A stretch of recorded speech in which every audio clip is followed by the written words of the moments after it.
their cover of Pet Shop Boys, West End Girls. They will be playing this coming Friday night, May 8th, at the Music Hall of Williamsburg. We heard from Giorgio Moroder from the soundtrack of Cat People. Makes you want to watch the movie immediately. That was Paul's theme, The Jogging Chase. And we'll call that a leftover from last week, as it was Giorgio Moroder's birthday, and I didn't get a chance to play it. We also heard from the Ethiopian musician Hailu Mergia and the Dalak Band with Wede Harer Guzo, loosely. If that's the correct pronunciation, I should win a prize. He is one of the musicians from the golden age of Ethiopian music in the 60s and 70s, that really cool, wild-sounding Ethiopian jazz. And speaking of jazz, we heard from Joe Alterman, a motion worker, from their excellent album Keep the Line Open with Yay, Yay, Yay, and they will be performing tomorrow at the Rizzoli Bookstore in Manhattan at 5 p.m. with John Ellis on saxophone and Lenny White on drums. So well worth checking out. Also, FUV supports the Granite Church in Georgetown, Connecticut, a nonprofit community event space with cultural programs, events, and live performances. The Granite's monthly series, Bluegrass Nights, wraps up Friday, May 8th with Rock Hearts. More info at thegranitechurch.org/bluegrass. That's the Granite Church and Bluegrass Nights, with media support from FUV. My name is Delphine Blue. Thanks so much for joining me for Shocking Blue. Special thanks to George Evans and Jose Ozoria for technical support. Coming up next. It's WFUV New York, fostering community with public media from Fordham University. On air, online, and always commercial-free.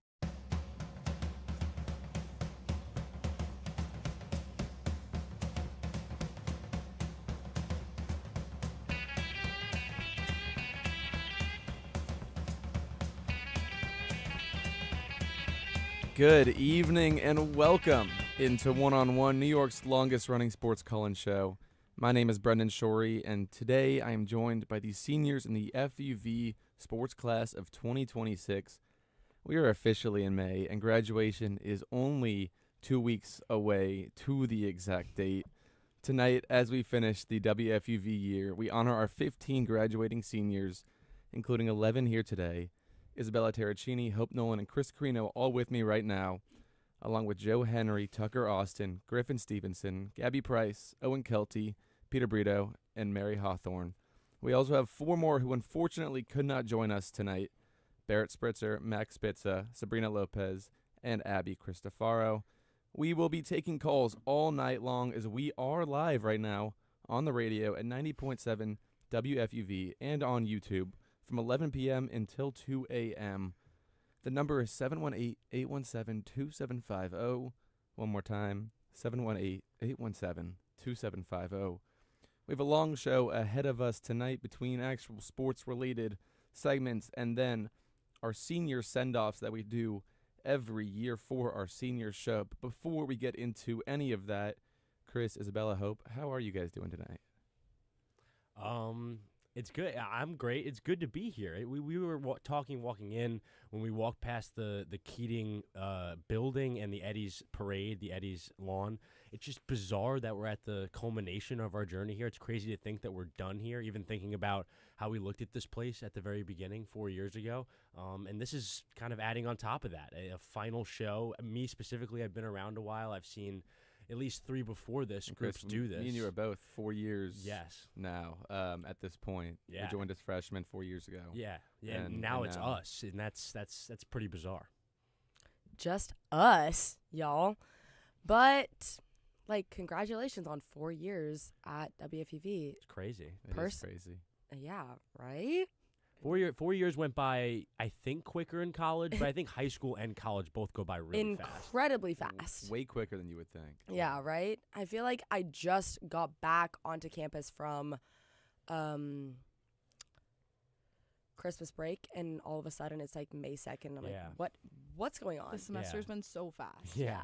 Second semester is always fast, but this one specifically. But this personal one is whoa, I just got back from Christmas break, and what's happening? Well, it's also still cold out. not helping the situation. That's true. does not help. On a vibe level, it does feel like 2 months ago or a month ago. It Yeah. doesn't feel like we're now, almost in summer. It's still cold out, basically. Right? I wore my Patagonia jacket here. It It's was May. cold all summer and all semester, and it for what? Yeah, it was a really cold winter as well. Like, it wasn't even, it was a lot of pretty snow. unforgiving winter. Well, I think yeah. most snow we've had in our But, 4 years here. Yeah. Us, we can understand why are we having snow? Brendan and I, we're both from Texas. We do not understand how snow works. Right, and we were talking before this. You have dual citizenship almost, where you're semi-aware. You're citizenship. semi-aware No, in the this Northeast. was bad. This But was yeah, bad. I think And also, Hope, she's from Arizona. and you dodge it, right? We do not Didn't own gloves till this year. right? Yeah, you dodge it. You go Arizona in the Yeah. winter, and then Yeah. when it's when Hold the up. weather's better here. Didn't own gloves until this year. No. Yes. Even I had gloves No, back at why in did I need Texas. gloves? Okay, but you're Pocket. also from North Texas. That's a different story. That's also true. It's That a is- little colder where you North are. Texas is a little bit colder than South Texas and a little bit colder than Arizona. That's true, but She's from the still. desert and I'm from the Gulf. There was a probably 3-4 year stretch where I didn't have any snow. Right. Yeah. Okay, that's a little bit shorter than what we've gone through. I was just me and that super puff freshman year, sophomore year, junior year. I get to senior year. I have a hat. I have gloves. I have a scarf. It was rough. I was freezing. Right? I'm sure you guys both had to buy your first big winter coat when We you were did. coming Yeah. up to school. Yeah. here. That we did. And did I get mine on sale because I live in Houston? Yes, I did. Because they do not make those in Houston. No, But don't. they make them in Dallas, apparently. What's the coldest it gets by you? Okay, probably 40s. 40s, and what about Really? you, Brendan? Like Oh, it don't- 30s, maybe. Actually, the past couple of years, we've had a couple days in the upper 20s, mid to upper 20s. That's cold for Texas. Yeah. It People don't is. think of Texas But as that also, cold. The thing, the weather's very bipolar, I guess. So, you Yeah. could have a day in the winter where it's 30 degrees out, Yeah. and then the very next day it is 65 degrees and sunny. Yeah. Yeah. So And it's also it's bizarre we're also here at this time as well. We always do a morning recording 11 a.m. to around 2 p.m. for normal one-on-ones. And this is even in the style of how my dad used to do it, Brendan. In the 90s, they used to record them at the time they'd be on the radio from 11 p.m. to 2 a.m. It's cool to be here at this time. That's a novelty which in was itself. what years? He graduated in 92, so, from 89 to 92 around that time. It was always live in the studio. Yeah, and even it was upstairs. It was the third floor of Keating, so it didn't really even change location, maybe just the spot in the building. Whoa. We used to be not underneath the ground? Yeah. I'm not sure when we officially moved to the basement, but it is cool that we've always been in this building as well. Mm-hmm. It is kind of, I guess it's become kind of iconic, I guess. Synonymous? In our eyes. Maybe? Synonymous. You like that? Didn't we have a conversation about this word at the Yankee game yesterday? I think so, yeah. Because I said it, you said it was a big word, and I said it, and I was like, synonymous is... Any word longer than 6 letters, I'll be like, oh, big word. And we're excited because the Texas Rangers are coming into town soon, so you'll get to see your team. That's always cool when they come to New York and I you will. can go They're see the here. team from home. They're here from Tuesday to Thursday. We actually do have a caller. Oh, wow, in the intro. Caleb Stein Wow. is on the phone. my Give his Stein. proper introduction. Caleb of the state. Stein, a former WFUV student here, graduated last year. Actually joined the same year as Chris and I, and we were freshmen. He was a sophomore. Mr. Stein, how are we? Doing well. Just want to hop in, congratulate you guys, congratulate the whole senior class. I don't know if I'm the first caller. I don't know what block we're in. Or You How did long, win first call of the You're in day. the intro, Stein. That's good stuff. I did. You Yeah. did I win did first it? call All of the right, day. Good. Yeah, just want to thank the the great team at FUV for getting you guys in such a good spot. I've seen the growth with a lot of this class, and especially Carrino and Brendan. You guys are killing it. Joe Henry's killing it. And special shout out to Kurt Sipple, who I know is going to be the man next year. He is behind the board right yeah, now. he In is. his brand new Mets sweater that he got off of Facebook Marketplace, which he told me about for $40. But that is the find of the century from Facebook And Kurt Marketplace. gets the honor of being the non-senior here working the show Right? behind the boards, And which that's is always an just honor. kind of special. Stein. That's huge. That's huge. And I love we're talking weather. Always love to talk weather when we're True. Yes, Stein. sports Go on. calling show. But yeah, I just wanted to call in, first time, long time. Congratulate you guys. You guys are awesome. I'll hang up. But yeah, keep killing it out there, guys. Awesome. Thank you so much for calling in. Thank you, Caleb Caleb. Stein. Please call back later. Actually, a former roommate of mine Yes. lived with me last year, and a +1 semester after I came back from being abroad. Unfortunately, that is going to do it for our intro today. Before I end it, let's take a look at what we're talking about on today's show. Got a lot going on. A variety of topics to meet our seniors' favorite sports. From now until 1 a.m., we'll talk all things sports related. This consists of some Knicks talk, followed by some Liberty and overall women's sports today. We then look at the NFL with the draft happening this last week, followed by a huge hockey update by our very own Tucker Austin, and then some NBA playoffs, and finally some MLB talk. We wrap up our sports with a little debate segment, which you will see if you continue to listen until then, and then we will get into our senior send-offs. After this break, we will come back with some Knicks talk with Chris Carrino, Owen Kelty, Gabby Price, and Isabella Terracini. Stay tuned for that.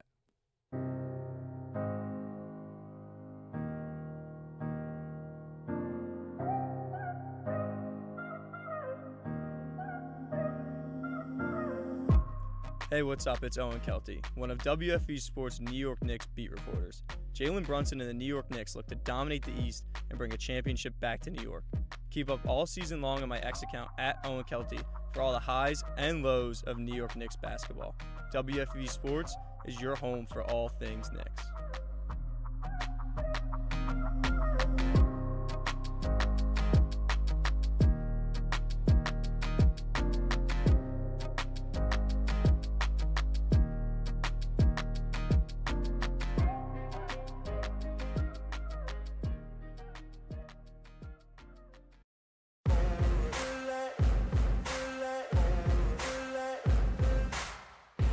Hey everyone, I'm Alex Diaz, And I'm Mary Hannah Gallagher. and we're the host of All In, a women's sports podcast. On All In, we discuss everything women's sports, from the WNBA, the AUSL, and NWSL.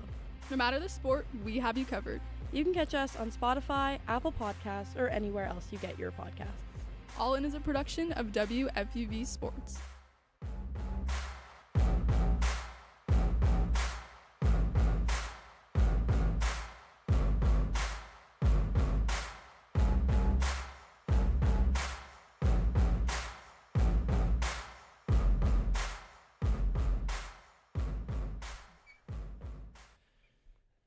Back here on our one-on-one senior show, as Brendan said, after doing a fantastic job introing us here. Now going to talk some Knicks.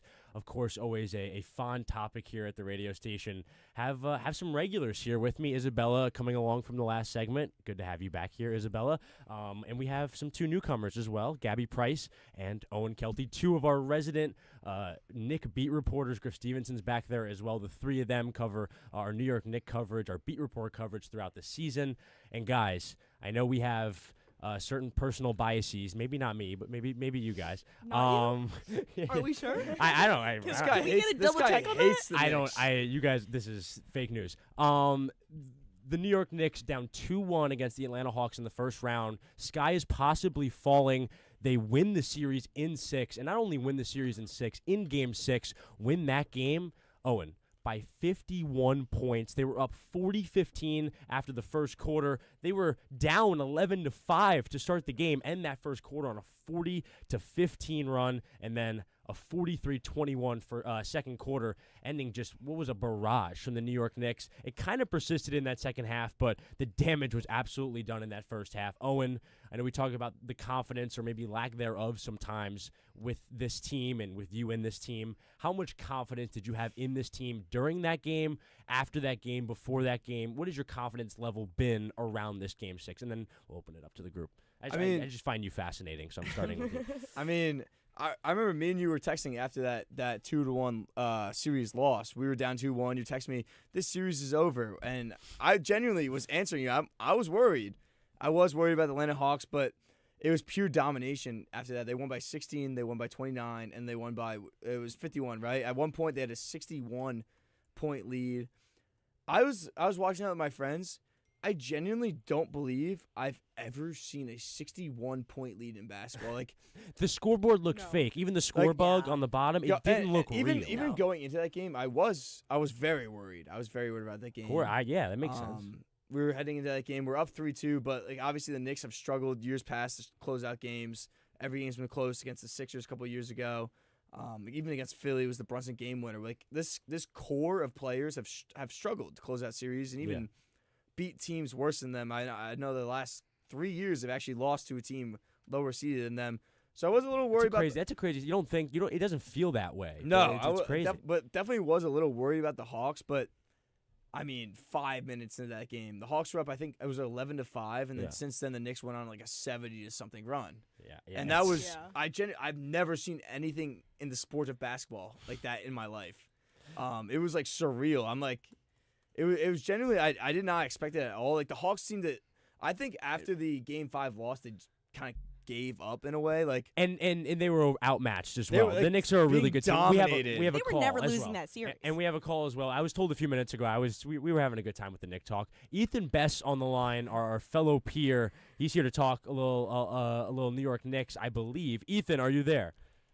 Yes, I am. How Ethan, are you guys doing? First of all, how are you? And what are you here to talk about?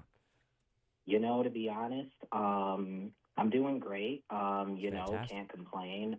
Definitely glad the semester's almost coming to an end. Good call. But Absolutely. I will say, I am honestly very impressed with the New York Knicks, especially with how they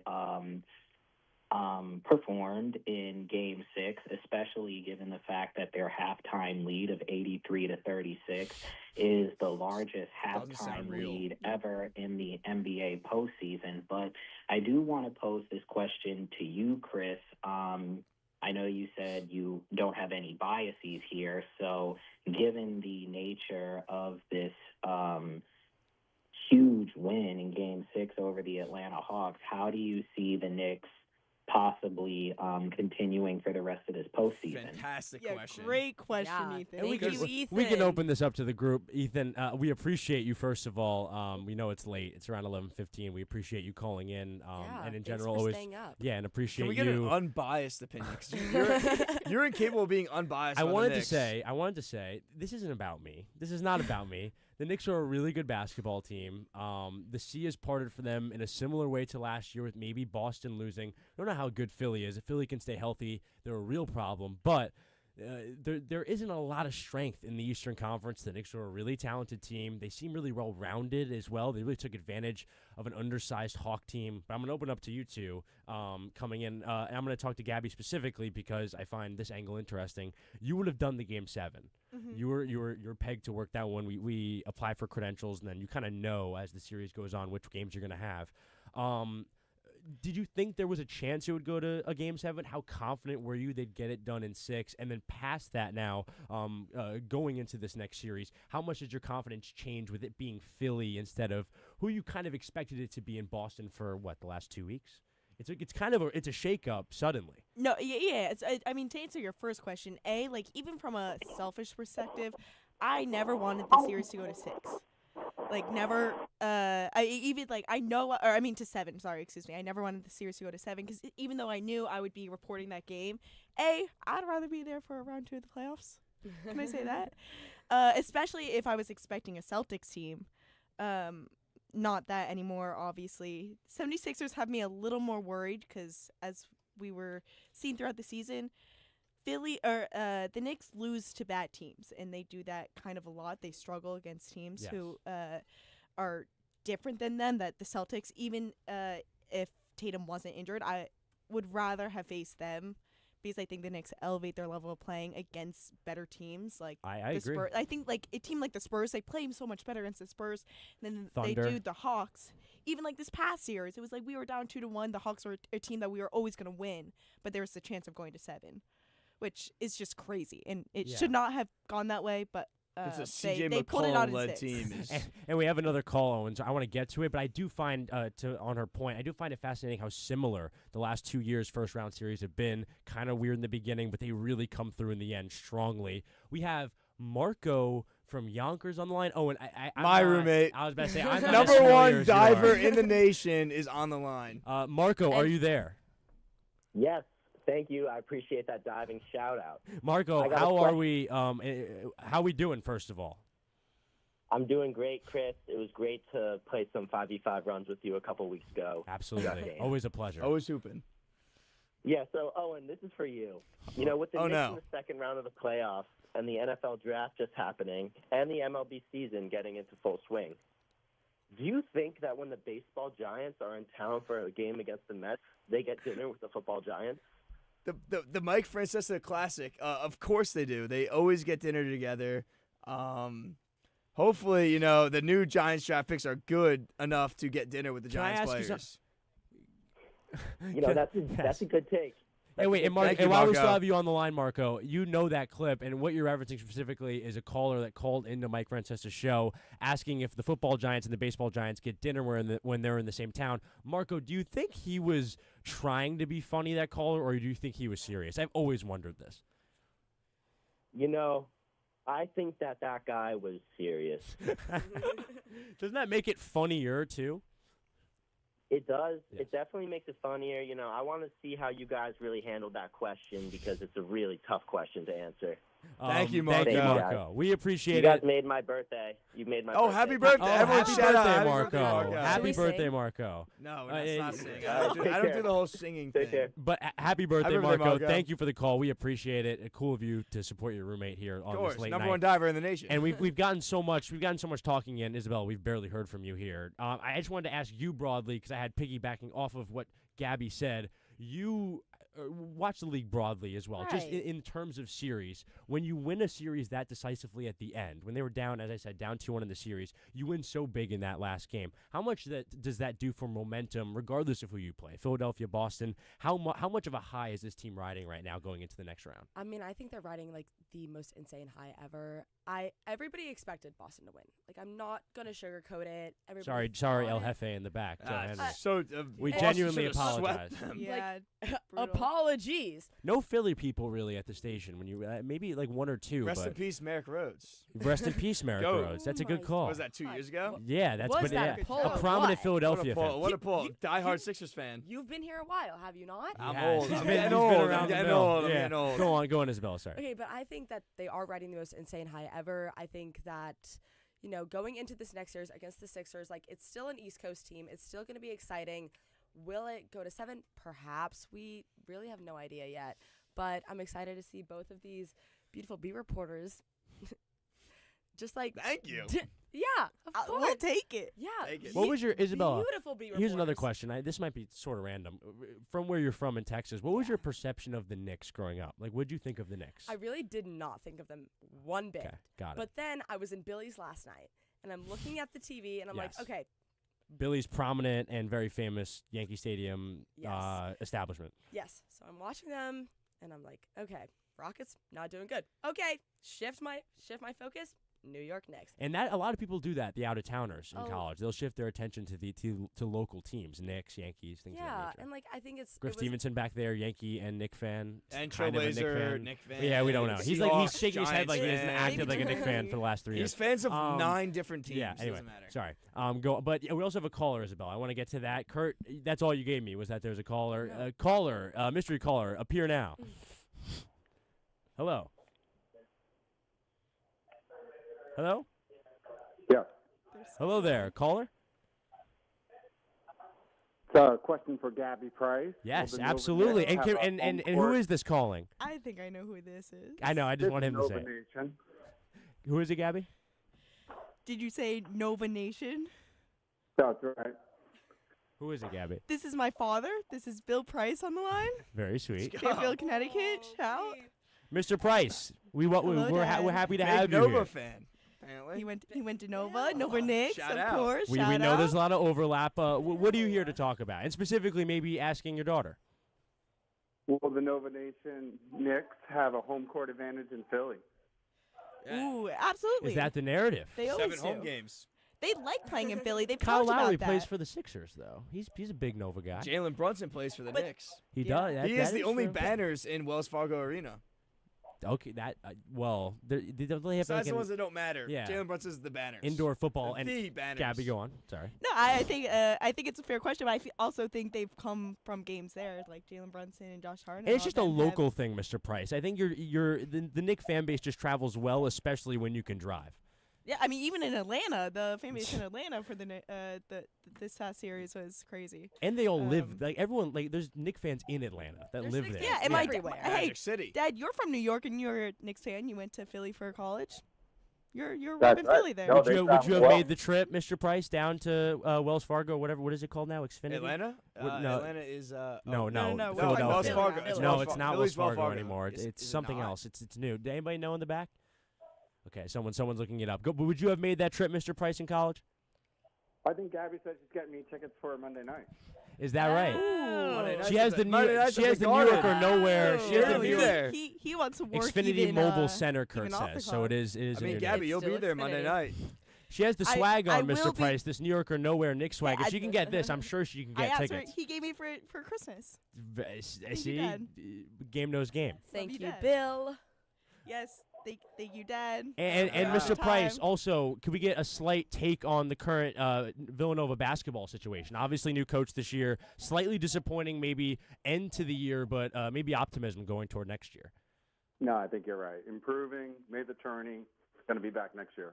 Absolutely, and they had an exciting time. They made a really good hire last year. Coach Willard from University of Maryland kind of poached him when he was doing a really good job there. Gabby, do you have anything else to say to your dad? Thank you for calling in. Love you. Appreciate the support, and happy you made the call. Love you, babe. Thank you, Mr. Price. Very cool that he wholesome. called in. So Very wholesome. cool. Well, when your daughter reports Yeah, the of Knicks and she has course. her So senior cute. show, then you call in, and that's good overlap as well with Villanova. overlap. I Yeah, I forget just how perfect that is for Villanova grads that are Knicks fans. He just Um, ate. Yeah, that's all they. I- that's all they have right now. He is I didn't say not to that. switch I the didn't say topic that. too much, but he is excited that we're gonna go to the Fordham football, Villanova football. Very now that cool. they Yeah, have very the cool. matching, we're already Is that at excited. Villanova or?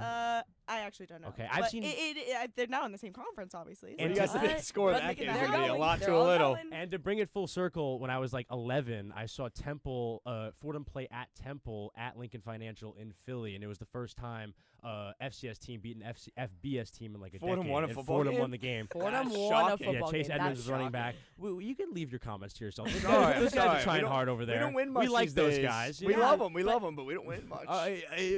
Okay. Well, anyway, nonetheless, Knicks. I hope Knicks your are gonna Knicks aren't. I hope in the same fashion you're talking about the football team here. I hope the Knicks don't continue to win. I know you guys do. But kind of Only just you would say Wait, that. what? Yeah, you just hate Yeah. the Only Knicks. you would say yeah, that. obviously. Someone's Also, biased. yeah, hey, by the way, it's like you saying even you. Kurt would not say that. It's like you saying you love Texas and then me being like, of course only you would say that. It's like, yeah. But you're also Your like identity. you could like say that, but you're also a fake Texas fan. So it's No, like- no, You I've also disowned intro that. this segment, I've by the way, disowned by that. saying you're I've not disowned and you that. hate and I you couldn't hate put the the Knicks. time in. Hate I the couldn't put the Knicks. time in. I've disowned that. If I want to put all the time into Carolina basketball that I would like to, I can't follow Texas football as well. This is not about me. To end the next segment, we have a minute or so. I want. Why? I'm deflecting. Just to have a minute You're here. the biggest I want to Knicks hater I get know. predictions. I want to get Bias, predictions. not bias. Next series. Now we know it's Philadelphia. I want to get predictions. We could start Who's going- anywhere. Who's going first? Well, I want to get games and team. I'll start. How about this? I go Philadelphia in 7. Of course you would say Whoa. No. I'm gonna say the Knicks are gonna win, Isabella, for sure. Like Come what? on. Come on. Not biased. I know though, Kurt not back there biased. is with me. I know Kurt's not saying the Knicks are winning. I know he's gonna. only Yeah. you I'm and going Kurt a would little say bit that. crazy. I'm going Knicks in 6. I don't know if that's. I don't I think feel that's like that might crazy, be like but- the like people are gonna put money on it. I would say think that's I think the, 7 would probably be the more popular choice, but It's Knicks gonna in be 6. tough. Yeah, Owen. We're skipping Isabella here. No, I thought we were just gonna go around. I went. We went to Gabby next. It's Isabella's turn. My bad. Yeah, Isabella, bad sorry. guy. It just Saw my rhymed. line. You're relax over there. Go on, Isabella. But it does rhyme. Like Knicks in 6, it does rhyme. But I'm saying Knicks in 5. Maybe that's see. Wow. This is I was why. gonna- I'm gonna this agree. is I'm Yeah. being I'm being bold. You're going 5 too? If it beats healthy, there's no I way was they saying- lose yeah, in 5. that's only, Zero like, chance. If Embiid stays healthy, there's no chance the Sixers lose in 5. I'm taking Knicks in 6. They went 2-2 in the regular season. Like I So think Knicks Yeah, in but 6, Embiid Knicks in missed 6, a Knicks in couple 5. of Knicks in 5. I'm and standing Joel on it. Embiid I hope you're right. to beat the allegations. Joel Embiid to beat the allegations and finally get to He's an gotta Eastern stay Conference healthy. He's Finals. gotta stay Finally get to an healthy. Eastern Conference Finals. The Drew Ski meme of him running. I know you know what I'm talking I about. love that meme. We're going to end here. This was a lot of fun. Thank you to all our callers, whether it was Mr. Price, of course. He was fantastic. The Nova Knicks. And, of course, your roommate calling in as well. Ethan Best calling in. And We everybody keep appreciate all of calling you. in. Everybody, especially at this time. We really appreciate it. And you guys make make it feel special. So we'll continue on, hopefully get more calls. We're going to transition with you guys. Two of you are going to stay here, Isabella and Gabby. We're going to get into some Liberty and just general women's sports stuff. Hope's going to come back, who is here in the intro. And yeah, that'll be what we get into next. For now, you're listening to One on One, the Senior Show 2026 One on One.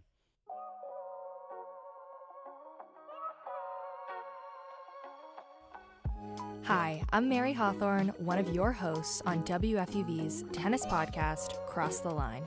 From breakdowns of majors to courtside U.S. Open coverage, we've got you covered on all things tennis from the ATP and WTA. Tune in to weekly episodes of Cross the Line on YouTube and featured segments on One on One. Cross the Line, WFUV's home court for tennis.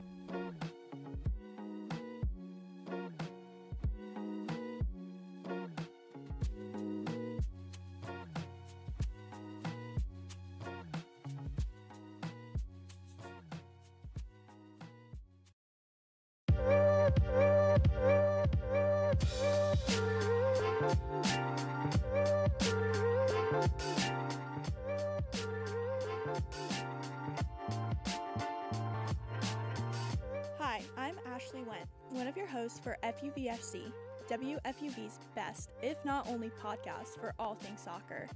From insight from beat reporters for all of New York soccer clubs to breakdowns of all the major leagues and events from the international pitch to right here in the States. Tune in weekly as we discuss all things soccer on Spotify, Apple, and wherever you get your podcasts. See you next week on FUVFC, a product of WFUV.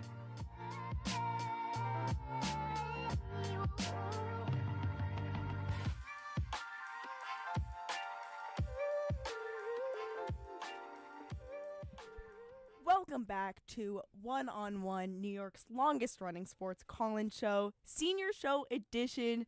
Special day for us here. Our phone number is 718-817-2750. If you have a take to get off or if you just want to chat, we're here, we're waiting. I'm Gabby Price here with Mary Hawthorn, Isabella Terracini, and Hope Nolan.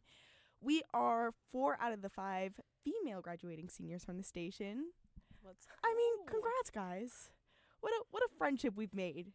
No, genuinely. Through our time here. Gabby and I were both on mocks together, and I remember vividly of us sitting in these two chairs and us being like, Julia Moss was our captain. We were like, are we really going to do this right now? Are we really going to join the station right now? And here we are saying our final show, and it just it does feel whole circle, but it does break my heart a little bit. What do you mean that this is my last one-on-one? What do you mean? It is very crazy. I was also thinking about that today. Isabel and I just 3 years ago, literally, maybe not to the day, but a couple months to the day. Give or take. Sitting same side of the Genuinely. table. So nervous. Oh my God. Never thought we could be doing anything like on this. a mock that was not live or No. anything. We were it was on genuinely mocks. just Trembling on mocks. it was a mock. We were like, what are we doing here? Do we even belong here? But here we are, and it's 11:31 p.m. and it's our senior show. What do you mean? Nowhere else I'd rather spend my Saturday night. No, genuinely. Speak your truth. And I'm happy to be here. I joined last year, and I can't believe it's been a year. I feel like so much has happened this year. I've met so many amazing people, obviously. And I don't know, it's sad that it's coming to an end. Sad that it's last time on the air, probably. Hopefully not. Are y'all genuinely in denial that graduation is 2 weeks away? Because I, for one, am it doesn't exist. Hey, guess what? May 16th, not a real date. Don't know her. May 17th, not a real date. I am sitting here and I'm like, okay, so I have my senior photos tomorrow. I do not believe that it is real. I'm still in denial, and I will be in denial until I walk across that stage and understand that this is my last time here. I think I'm going to be in denial until I see my room empty. When it's empty, wait, I'm gonna that's gonna break my heart. That's going to make me sick. That's gonna your room especially. It's gonna make me sick. My room specifically. Yeah, your empty room. Given how cute it is right now. Thanks so much. Oh my God, are you kidding me? Well, yes, it's there's a lot going on in our lives, but something that we do have to look forward to is women's basketball. That is true. The WNBA, the regular season games start next weekend, but preseason's still going on. The Liberty play the Connecticut Sun tomorrow at 5 p.m. They played Indiana, Caitlin Clark, and the Indiana Fever last week, and they lost. But, preseason, as we know, is a time where it's a lineup experimentation to an extent. Brianna Stewart, Donquel Jones, starters aren't getting their normal minutes. So them losing, to me, not a big deal. Would love to hear your guys' thoughts on it. But I also want to talk about a little more generally expectations for this Liberty team this season.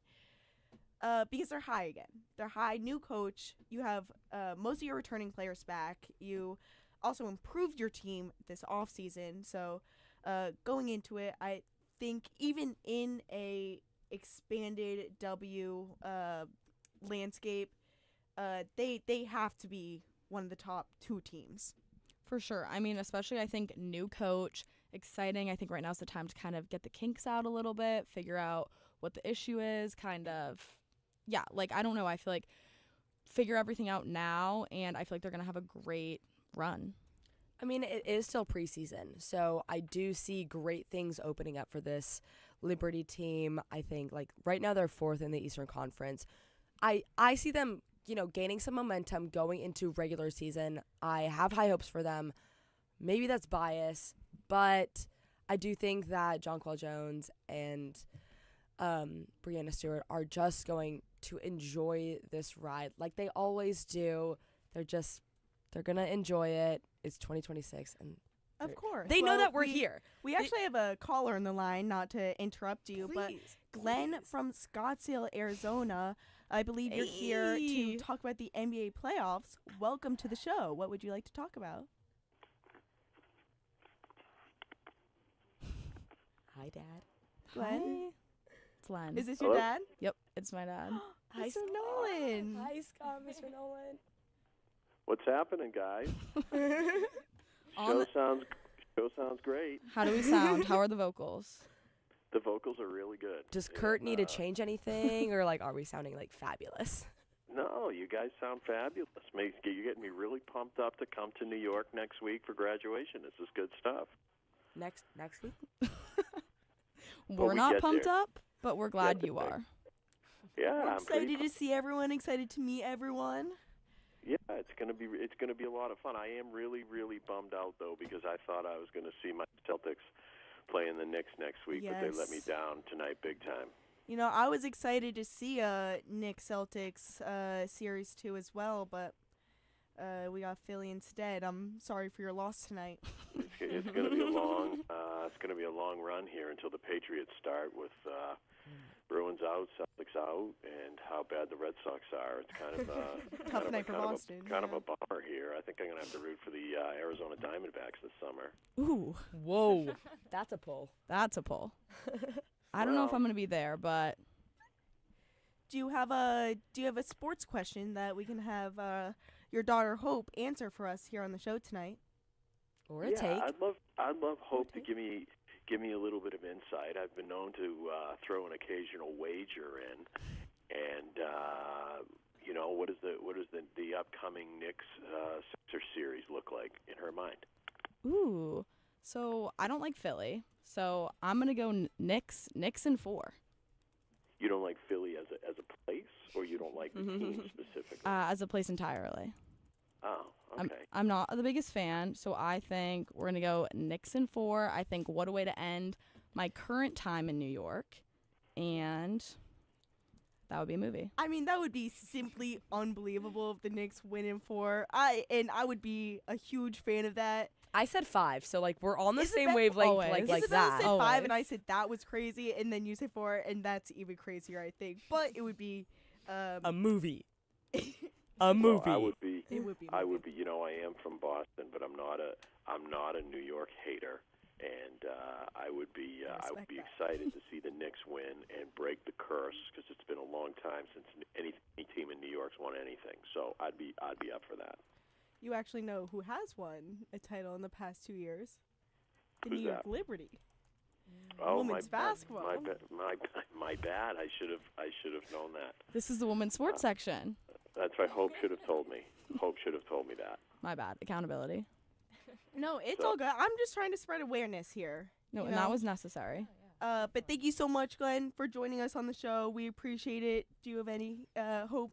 Thank you so much for Love calling. you, Dad. Like what? Love you all. Thanks for calling. But yes, anyways, let's get back to this Liberty team. I kind of started to pose the question, what are the expectations to this team? So, who was Isabella? I think you had last. So, Mary, let's hear from you. Perfect. Mary. Yeah. You know, since joining WFUV, I have become a Liberty fan. Yes. I wasn't too involved in women's basketball, but when I came here, I was in a mock group with Grace McCarran, and she gave me all the lore. Shayla. My Shayla. That's my girl. But we bonded over tennis. You know, I wasn't really into basketball. But since then, I've gone to a few WNBA games. And I've definitely found a love for it, a love for the Liberty. For me, I was disappointed in the first preseason game. I thought they totally could have beat the Fever. But, you know, what can you do? I liked what you said, Isabella, about, you know, it still being so early on. Love Stewie. I think she's great. Played really well. And I'm excited to see them play the Sun. I saw the Fever play the Sun last year for the first time. So don't get me wrong. I like the Sun, but of course I'd love to see the Liberty win here. Well, we actually have another caller on the line, Sue from the Bronx. Welcome to the Senior Show. What do you want to talk about tonight? Well, I feel like I firstly just wanted to congratulate all the seniors, more specifically the women. I just love seeing women in sports. I think it's such a motivating thing to see. So wanted to say that first. Thank you. Yes, no, we're very honored to be here to represent all the women in our station. Duh. So first of all, thank you. Duh. Durr. And then next, I just wanted to kind of comment. Obviously, you guys are talking about the Knicks. I'm just kind of curious. I feel like all the other New York dynasties are just a lot better, and I feel like the Knicks are kind of like the worst New York City dynasty in terms of sports. What do you guys think about that in terms of, pardon me? Wait, That is a take, Sue. confused by this Sue? take. Classic Sue. Worst I team. just- Guess what? I They're in the just- postseason. Guess what? They're in the I playoffs. just feel like only 2 NBA championships compared to someone like the Yankees or something like that, or the Rangers, who have a lot more championships under their belt.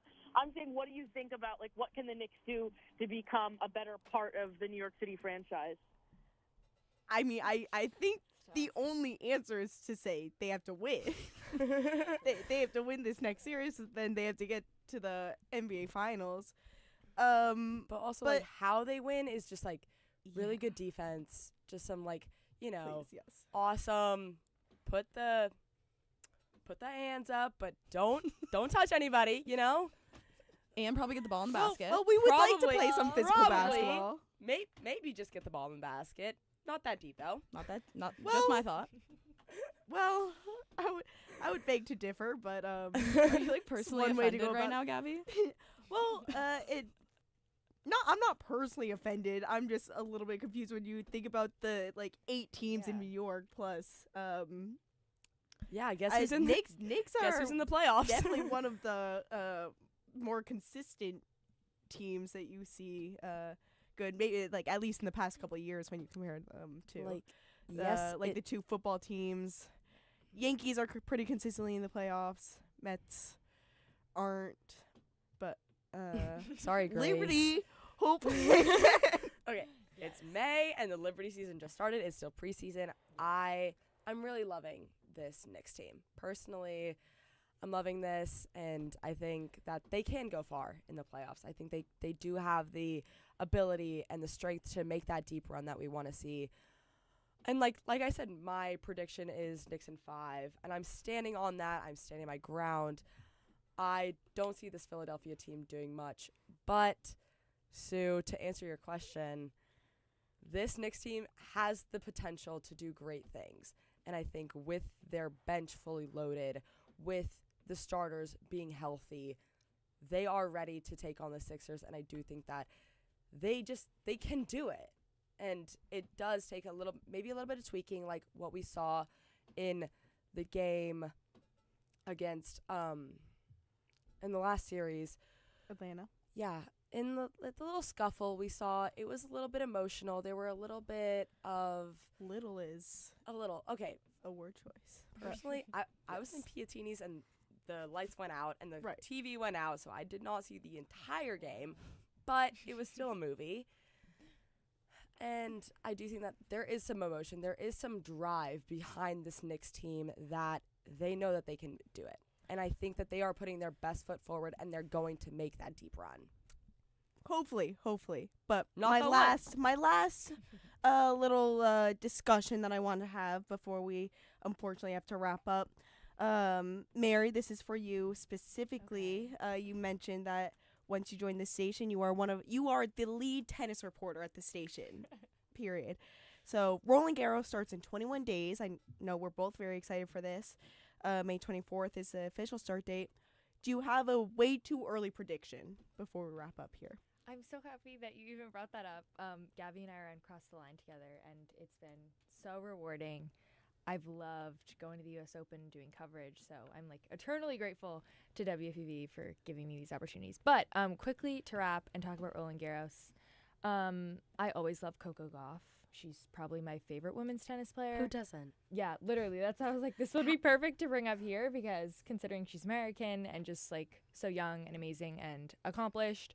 One, I think she's going to be great. I would love to see her get to the final, considering Sabalenka's been off. And then for the men, I'm really sad. I know, Gabby, you might agree with this, but I'm really sad about Alcaraz being out. But, like, I understand, when you're hurt, it's better to take your time off. So I'm going to have to go Sinner, unfortunately. But I'm loving Arthur Fee. I don't know if you like him. I've seen a little bit about him, but I'm not super... Yeah, it's kind of new on the tennis scene, but I'm really excited to see him play there as well. But yeah, I'm really excited for Roland Garros. I hope we can get one more Cross the Line episode in. Of course. before the And season wraps. everyone follow our YouTube page.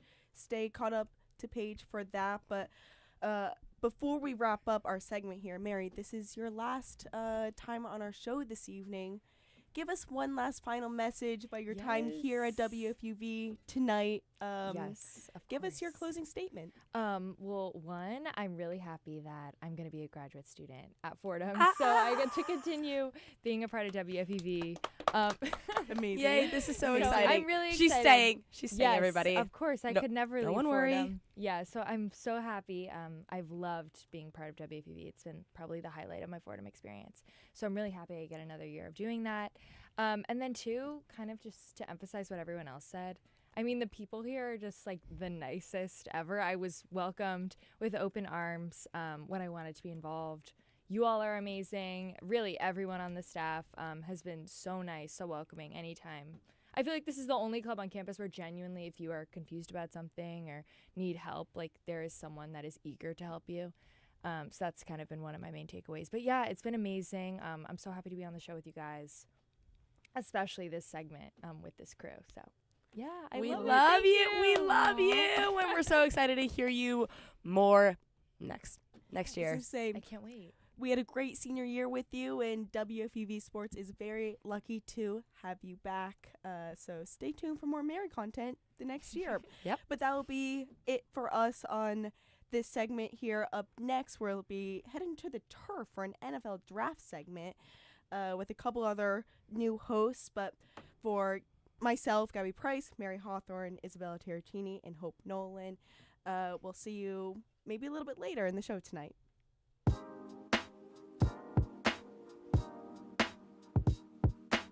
Hey sports fans, it's Bobby C. I'm the sports director here at WFUV. From live broadcasts of Fordham athletics to coverage of all the professional sports teams in the NYC, we've got everything a sports fan could ask for. Like talking sports? Check out One on One, New York's longest running sports call-in show, as well as our diverse collection of podcasts. If you're a Fordham student interested in joining our program, feel free to shoot me an email, bobbyc@wfuv.org. And as always, thank you to all of our listeners who support us every week. 90.7 FM is the home of WFUV Sports.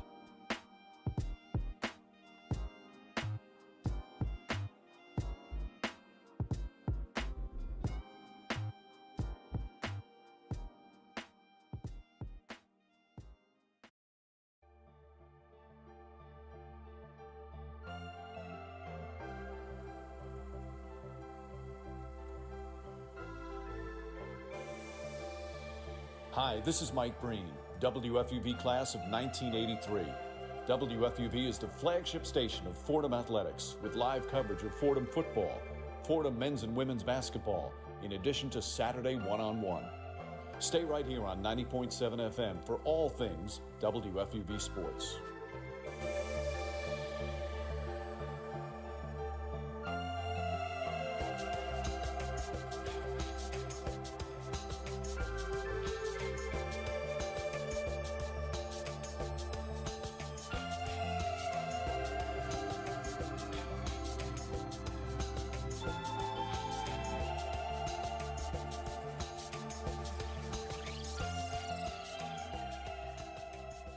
Welcome back into One-on-One, New York's longest-running sports call-in show. Nearing hour 2 of our senior show here, celebrating our class of 2026. Joe Henry, Brendan Shorey, Owen Kelty, Griffin Stevenson. It's already been a week plus since the NFL draft, but storylines persist. If you guys have some takes to share, if you're listening, 90.7 FM or YouTube, feel free to call in anytime, 718-817-2750. Guys, we watched this draft live and got to react live on a special YouTube exclusive show last Thursday in round 1. Watch as the Jets made some splashes in the first, but also as the Giants made some picks that drew mixed reactions. Owen, you were not able to join us, but I've heard that you had quite the visceral reaction to the Emotional. Giants' Very emotional. maneuverings in this first round. Can you detail those? And also, now that we've had a week, a little time to simmer?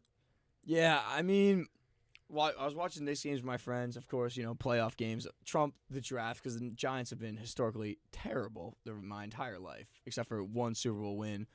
But, I mean, looking I was 4. Can we really count that? I count all the Boston championships from my birth on. But I didn't see it. I don't remember it, so it doesn't count. Okay. But all right, so we'll count 2 rings maybe. But the Giants have been terrible, but no. When I saw the Giants drafted a tackle at number 10 and passed up on Caleb Downs twice, I was very upset. A tackle with a bad back that might be a converted guard also. Okay, so but we can talk about his bad back, but the Giants' head of training staff is from Miami with him when he was at college. I was very upset taking the tackle and passing on Caleb Downs, which is now Brendan Shorey's new starting safety hybrid everything. I was happy with the Arvell Reese pick. After a couple minutes of processing it, but we just have too many edge rushers now. But I feel you have something to say. We'll talk more about it. We've got Lacey on the line from the Bronx. Lacey, what do you have for us? Lacey, are you there? Nothing. We have nothing. Hello? Oh. Hello. Welcome to One-on-One. What do you got for us? Oh, hi, guys. So I have a question for Brendan. Okay. Do you think the Cowboys will ever win the Super Bowl again? Oh, that's a great question. Yes. No. No. Yes, we will. And we will win it in the Dak Prescott era. In the Prescott era? We will win it in the Prescott era. Well, we just mentioned Caleb Downs. Who's your starting quarterback? I'm going to go on a limb and say I will at least be a grandfather before I see the Giants or the Cowboys win. Whoa, the Giants are going to win it before. Whoa, the Giants will win the Super Bowl before the Cowboys do. Easily. No, I don't think so. Jackson Dart's not the guy. Okay. Jackson Dart is the man. Lacey, thank you for your call. Appreciate you calling in. If you want to join the conversation, 718-817-2750. Brendan, Caleb Downs in the draft. I know you're obviously saw biased, my live reaction to that perhaps too. accelerated the timer on this Giants Super Bowl rebuild. Cowboys. Cowboys. I don't even think it accelerated the timer. I think it was Downs is a very ready now prospect that the Cowboys added. And I think the team, you look at the offense from last year, one of the best in the league with Dak, Pickens, CD, even like Javonte, who had a resurgence this last year. The only problem was that we had probably the worst defense in the entire league and still managed to win 7 games. So all things considered, the fact that the Cowboys went very defense heavy, went and got Downs at 11, went and got Malachi Lawrence at 23 to add to that defensive line room, I think that just bolsters it elongates the window, to be honest. I think you have these very young, amazing prospects on the defensive side that will be there for the foreseeable future and hopefully for their entire careers. That defense should be good for a while as long as they can kind of adapt to Christian Parker's new defensive scheme and fit in there. It's just now I think the rest of the Super Bowl window is as long as Dak can continue playing at a high level. You know what, I think I agree with Brendan. I think the Cowboys are a very good team now. I really like the Caleb Downs pick. I thought going to the draft, he was like the dream scenario for them. Probably the best player in the draft. Yeah, best defensive player in the draft. But Best he's overall also player. in same position of need. Just the only thing I could think of that for me would really cement them as like a true contender is like an edge rusher like a Micah Parsons or something like that. If only you had Griffin's in rage bait mode. No, serious. I'm being serious. I'm being serious. All right, let's I'm take being a dead. quick I'm being pause. dead Let's serious. take a quick pause. If we you have didn't trade, someone on the line here. Let's be courteous. Let's not rage bait. I'm not 5 rage minutes baiting. into That's the a true segment with the fact. Micah It's like Parsons. a throwback to the Super Bowl. Rage bait over here. We've got a fellow WFUV senior on the line. Abby Cristofaro is with us calling in from Fordham University. Abby, what do you have? Well, hello. Hi, everyone. Hi, Abby. Hi. What's up? So just had a quick question for you guys as young sports broadcasters yourself. I got to ask about Fernando Mendoza and his brother Max and how he did his kind of backstage draft show and kind of Fernando not being at the draft and all your thoughts on that. Well, thanks for the call, Abby. I believe the reason for not being at the draft is mother's health, right? Had to stay home for that. This backstage situation with the brother, I'm not I keen can't on. say I'm versed either. I feel out of the loop on that. I'm not gonna lie. But Brendan, you have anything there? No, I'm the same. I think none of us know about this. Is there anything you can tell us? Well, basically, his brother went with the whole family, and he broadcasted basically the whole day. And his brother's an aspiring sports broadcaster and reporter, so he just kind of did that whole show. Wow. That's sick. That's very But impressive. whatever, if you haven't seen it, whatever. Have to check it out. Whatever, right? Can I say something about Max or not about Fernando Mendoza? I will say I think we are reaching a point, and I feel for the kid. I think people are gonna reach a point with him, and honestly, it's probably gonna take one bad game where people turn on his like shtick of being just like the absolute, just like button up, polished guy. Like, there's no. Can we talk about his draft phone call? There's no shot that's like genuinely his ringtone. Like, some of it just gives off fake vibes, and I think it is. There's nothing fake about it. What if that's just who he is? He's just like He's just the man. I struggle I don't with think he'll be a these good athletes, quarterback, but he's still the man. I I think a genuinely good guy. Well, can't say that. Well, speaking of good guys, we've got another caller. FUV's own Dom Sansone on the line, calling in 1-on-1 Senior Show. Dom, welcome. How are you? How you doing, guys? Oh, we're fantastic. great. How are you, Dom? Good. I'm calling in from Clinton Hall out here in the Belmont Shout out neighborhood. Yeah, absolutely. I'm a big Alabama fan. My sister goes to Alabama. She's a freshman there on the Alabama dance team. I want to know, I don't know if you guys hit on it, but your guys' thoughts on Ty Simpson to the Los Angeles Rams. I think it was at the 13th pick. I just want to hear your insight and what you guys think on that pick. It's kind of a shocker to me. The first shocker of the night, really. Thank you, Dom. You just gave me absolute lob there. I think it's basically point blank that and the tight end they drafted in the second round is how to – I mean, they're still one of the best teams in the NFC, if not the best, but I think that's really how to just nuke a Super Bowl window 101. I don't think their front office and their coach are in sync at all. They could have had Ruben Bain, which as a Seahawks fan would have made me terrified. Ruben Bain they still need help on their – they need help on their D-line. That is true. Ruben does have off the field concerns, but they could have had it. They could have had Sadiq. Dressed that up really nicely. They could have had Sadiq. They could have had Sadiq. They could have had. We've got the duality. They could have of had a man guard. They could have done so much stuff, and it does not seem like McVay was happy about it. And I just think they joined the list of other NFC West teams that had horrible. They could have drafts. got him closer to 30. Yeah, I think Sadiq would have made a lot of sense for them, honestly. 1-on-1 Senior Show. Another caller on the line. We've got Idis. AP, how are we? Hey, Brendan. I'm just calling in to tell you how proud of you I am, and I think all of us here at 187th are so proud of you, and like we've seen you grow as like a sports commentator and everything like that. So that's first off that I would just want to thank you, AP. Tell the world. And thank you, everyone at 187. So because Brendan, we do love you. And then second of all, what do you think? There's a question of when you go abroad, you see everyone wearing Yankees hats. you see everyone wearing maybe New York Knicks jerseys or shirts. But the Cowboys, while they might be America's team, you never see anyone with Cowboys merch on.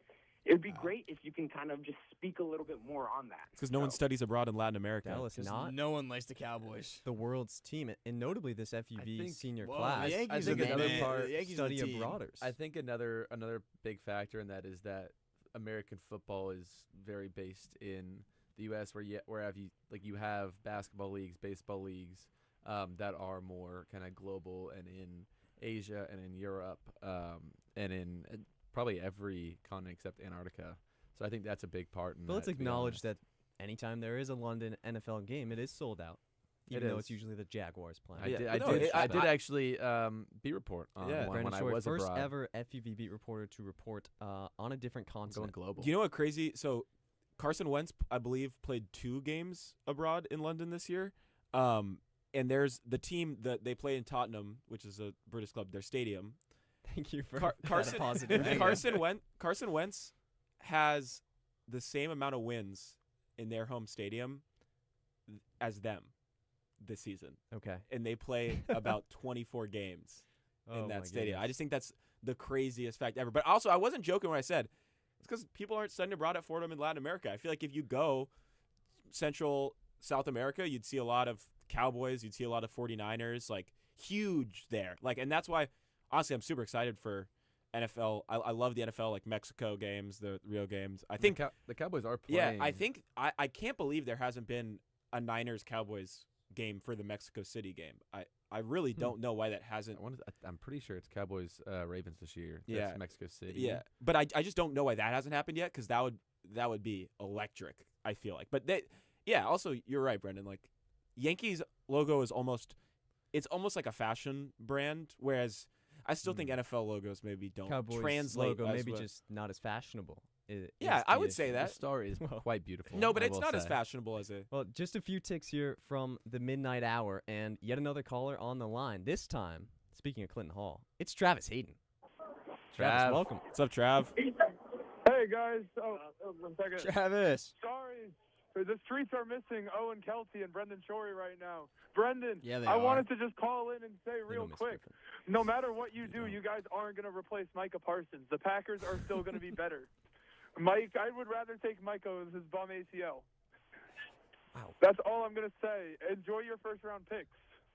Thank you. I will. I will enjoy that pick at pick 23 that we traded down to get Malachi Lawrence, and I will enjoy Quinnen Williams and Kenny Clark, who we used that draft capital to go out and get. I do think they would be if they didn't need to trade Micah Parsons. And Griffin, you guys won't win if Jerry Jones is still alive. You guys won't win the Super Bowl. With your supposed rage bait earlier, I just have one quick response, and you should know it as a Seahawks fan based on how your defense is built and how you guys are very strong in the middle of your defensive line, and that's kind of where you're able to put pressure on quarterbacks is because it frees stuff on the outside. Between Kenny Clark and Quinnen Williams, you don't necessarily need to have an all-pro edge rusher to be able to get to No, just let me know when you guys get the best defensive mind in football, and then I'll start paying attention to how that defense Eager works. to cut Griffin off here as I hesitated for Brendan. But Brendan's going to like this. We have yet another caller on the line. Ryan Popular. Davis joining 1-on-1. We're talking the NFL draft. Ryan, welcome. RD. Thank you, guys. Thank you, guys, for having me. Let's go FUV. Brendan, we love you, bro, and congrats to everyone graduating. I just wanted to ask, what's going on with, is Eli Manning a Hall of Famer? I want to hear it from everyone. Yes. I know Brendan's answer, but I want to hear some other opinions going on. What's Thank Brendan's answer? Borderline. I think he's borderline. Wow. I would jump across this table and kill you. Okay, wow. That's the most significant statement of the show so far. I don't feel that passionately about it, even though I am a Patriots fan. I think he should get in. I don't think he should get in right away. I think he's maybe he's failed twice. He's been obviously won the Super Bowl twice. Average. Very he's interesting hasn't resume. gotten into the Hall twice though. One of the greatest playoff risers of all time, but also a guy whose career stats don't exactly show that he's been an elite quarterback really at any time in his career. No MVPs. But I think 2 Super Bowls against as a the greatest team of all time, against the greatest dynasty of all time, is enough to get you in. I don't think it's enough to earn you first. Of course, that was last year, or second, third ballot I think eventually, though, he should get in. Yeah. He has to get in. He's won 2 Super Bowls against the greatest team of all time. His interception numbers compared to his touchdowns. Those 2 Super Bowl runs no one will ever repeat that. He had 2 runs throughout his entire career that were Hall of Fame worthy, but you look at the rest of his career, both playoffs and regular season, he was a very average quarterback. I think it's hard because I think MVP is a very big thing when it comes to the Hall. I kind of want him to. I kind of root for Eli Manning because I think if Eli Manning can get in the Hall, it opens up like Russell Wilson's case to be in the Hall. But I honestly don't think he's a Hall of Famer either because these guys don't have MVPs. It is unfortunate, but like in football, as a quarterback, you got to win an MVP as a quarterback, especially because it is a quarterback. It's a quarterback award. You can't tell the history of the NFL without Eli Manning. Yeah, but you can't tell the history of the NFL without a lot of quarterbacks. I mean, 2 Super Bowls against the greatest dynasty of all time, one of the greatest teams, the greatest team of all time. I mean, you can't. There's tell no. the You history can't of the talk world about the without NFL. a lot of figures who. True. Yeah, but like in the Hall of erase Fame, like when you're talking about the Hall of Fame, like Eli Manning, belongs in the Hall of Fame. I think Jim Kelly has at least as good of a case to be in the Hall of Fame. He'd never win a ring. Eli. Did not. Went to 4 straight. Was one of the better quarterbacks of the 90s. I can't say the same about Eli in whatever decades he played in. I hate to leave off here, but luckily we do have a debate segment coming up because over the past 4 years we've had a lot of hot topics on our mind, and we're going to try and settle some beefs in a little bit. But before we do that, we're going to kick it over to some NBA playoffs talk as we hit hour 2 of 1-on-1, the senior show. More right after this.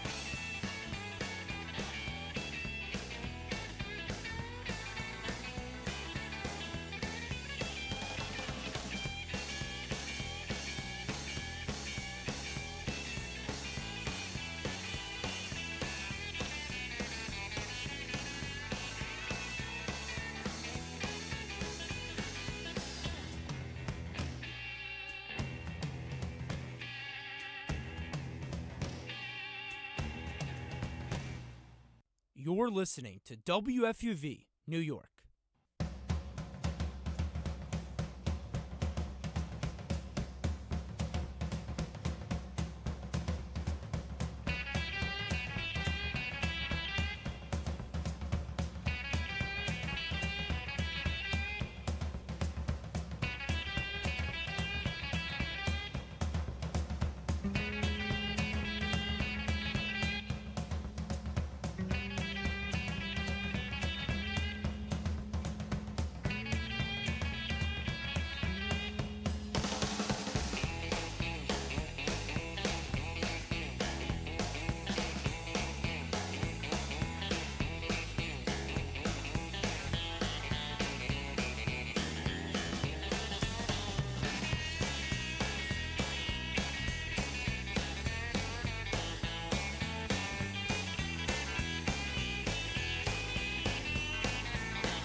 Welcome back to One-on-One, New York's longest-running sports call-in show.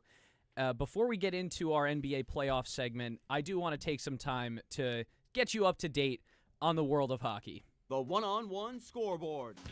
Welcome to the Midnight Puck Update. I am Tucker Austin. The first round of the Stanley Cup playoffs is nearly complete. The second round began earlier tonight, but there is still one opening round series left. The Lightning stunned the Canadiens in overtime in Game 6 on Friday in Montreal. Gage Gonsalves scored in the extra period to give Tampa Bay the 1-0 win and send the series back down to Florida for Game 7. Puck drops Sunday at 6 p.m. Eastern. Awaiting the winner from that series are the Buffalo Sabres. They advanced for the first time since 2007 when they took down the New York Rangers in 6 games in the Eastern Conference semis. In their long-awaited return to the playoffs, the Sabres went into Boston for Game 6 on Friday and beat the Bruins convincingly, 4-1 to move on. In the battle for Pennsylvania, the Philadelphia Flyers may have brought an end to the Pittsburgh Penguins' big three of Crosby, Malkin, and Letang. The Flyers took the series with a 1-0 win in Game 6 on Wednesday. Cam York scored the OT winner in front of the Philly faithful.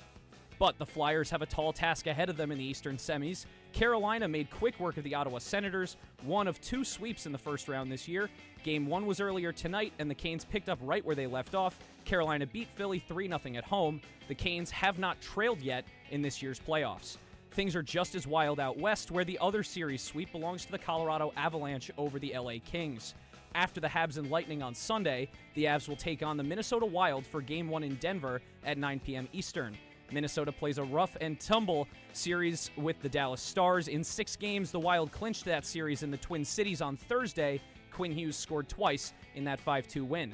That same night, a huge shock on the other side of the Western bracket saw the Anaheim Ducks get by Connor McDavid and the Edmonton Oilers, also in 6 games, the last a 5-2 Ducks win at home. With the back-to-back defending Western Conference champs out of the picture, it's now anyone's game. The Vegas Golden Knights got a run for their money in a 6-game series win over the newly minted Utah Mammoth. Utah pulled even at 2 games apiece, but Vegas outlasted them with a double OT win in Game 5 and a commanding 5-1 Game 6 victory on the road. The seasoned Golden Knights face off with the Kingslayer Ducks in Round 2, with Game 1 set for Monday at 9:30 p.m. Eastern Time in Sin City. That's all for the Midnight Puck Update. I'm Tucker Austin. And that brings us back to our regularly scheduled programming, guys. The NBA playoff segment. Great job there, Tuck. Thank you, Chris. Here on 90.7 FM, WFUV Sports. We're live on the radio for the senior show. If you want to call in and give your thoughts, join the conversation. The number is 718-817-2750. It's 718-817-2750. And I think the first thing that we have, actually, first off, Tucker Austin here with Owen Kelty, Chris Carrino, Joe Henry, and the first thing we got to talk about for the NBA playoffs is the game that happened tonight. And I hate to do it, Joe, but the game was on the screen in the studio back there before this show started.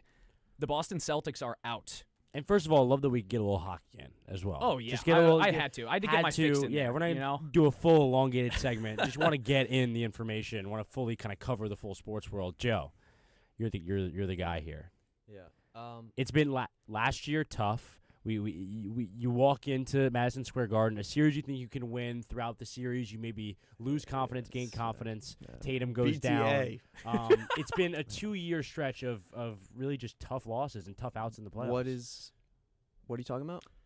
Yeah, I mean, this has been Joe's vibe. No Tatum, it the doesn't city of count, right, Boston Joe? For a little while. It's therapeutic for him to be doing this bit when I used to do this bit about Malcolm Butler, and just since then how things have I gone. have dissociated therapeutic. from Boston sports fandom after the events of the past 2 weeks.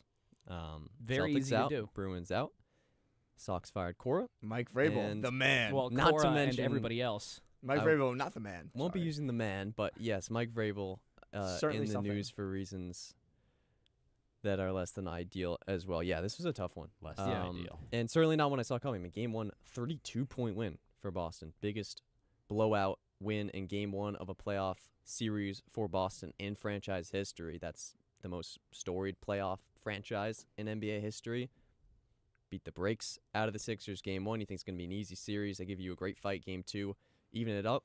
But still really no concern. Tatum honestly looked great. And being out Game 7, there's going to be debates. And I want to diffuse that now. There's going to be debates, with Celtics better off without him. I mean, I thought he was the best player in the series for the Celtics. I thought the Sixers had great performances, game in, game out from Tyrese Maxey, VJ Edgecombe, and Joel Embiid once he was in. And Embiid's return definitely turned the tide of things because the Celtics big's just not good enough. Well, Keita, Garza, Joe, Vucevic. let's find out if our first caller of the segment has anything to add to this. Mr. Chris Carrino Sr., welcome to the show. And, what from the NBA playoffs do you want to talk about with us? Because there was a lot going on in this opening round. Naismith Basketball Hall of Famer, by the way. True, yeah. Knows a thing. Thank you. Well, I want to talk about the draft lottery on May 10th. Yes. See, this is a man for my heart. I appreciate that. I appreciate that. Well, first off, let me just say, congratulations to all of you seniors and Joe, congratulations on your Marty Glickman Award. And thank you. And Buzz, you know that I'm so proud of you, and to have you now part of the WFUV Mafia that that we dominate the national and local media. You guys are we're all part of the brotherhood as you guys are graduating. You know, I love calling into one-on-one at midnight because this is what I did when I was there from 1988 to 1992, third floor of Keating Hall, which, as we all know, is rumored to be haunted. So that rumor might have gone away, Dad, but you might be reigniting. No, it slightly. I'm here to bring it It's back. definitely haunted. And It's definitely haunted. You know, like my house, definitely haunted. Owen also. Kelty says it's haunted. Dad, proceed. It's 100% haunted. Well, try. Makes me fail my classes. For all those years of doing one-on-one and walking out of that building around 2:15 in the morning, yeah, it was a little eerie, but yeah. So it's one-on-one always had a special place in my heart. I always said that in everything I've done in my career, I don't know if I've ever had as much fun on the air as doing one-on-one when I was at Fordham, and I probably look back at it, and you'll look back at it years from now like that. And so it's Fordham's a special place, FUV is a special place, and I'm so glad that you guys got that opportunity, and I'm proud to have you as part of that fraternity. And then, Joe, of course, I congratulated you, but let me offer my condolences on your Celtics. Appreciate that, Mr. Carrino. It was a weird first round. Wait, you're actually not going to talk about the lottery? Wait, what? Wait, what? I'm playing Tankathon right now. You got me excited. Wait, I have a question. What? Are you a fellow Mikal Bridges hater like your son? All right, don't implicate his job or anything here. I will say this. 24 points. I will say this. I had a different impression of Mikal Bridges when he first came to the Nets and as I did when he left. That's fair. And I think that As I would say, Owen Kelty's impression has changed. No, I love when Mikal Bridges went to the regardless of what I've mix. texted your son. I love Mikal Bridges. I got to be honest. I don't like. I like Mikal, and I thought when he first came to the Nets, he showed a lot of things that people didn't even think he had in his offensive bag. I know that's gone away a little bit here with the Knicks, but I really didn't. I didn't appreciate some of the things he would do with coaches, and I think that reared its head again with Tibbs last year.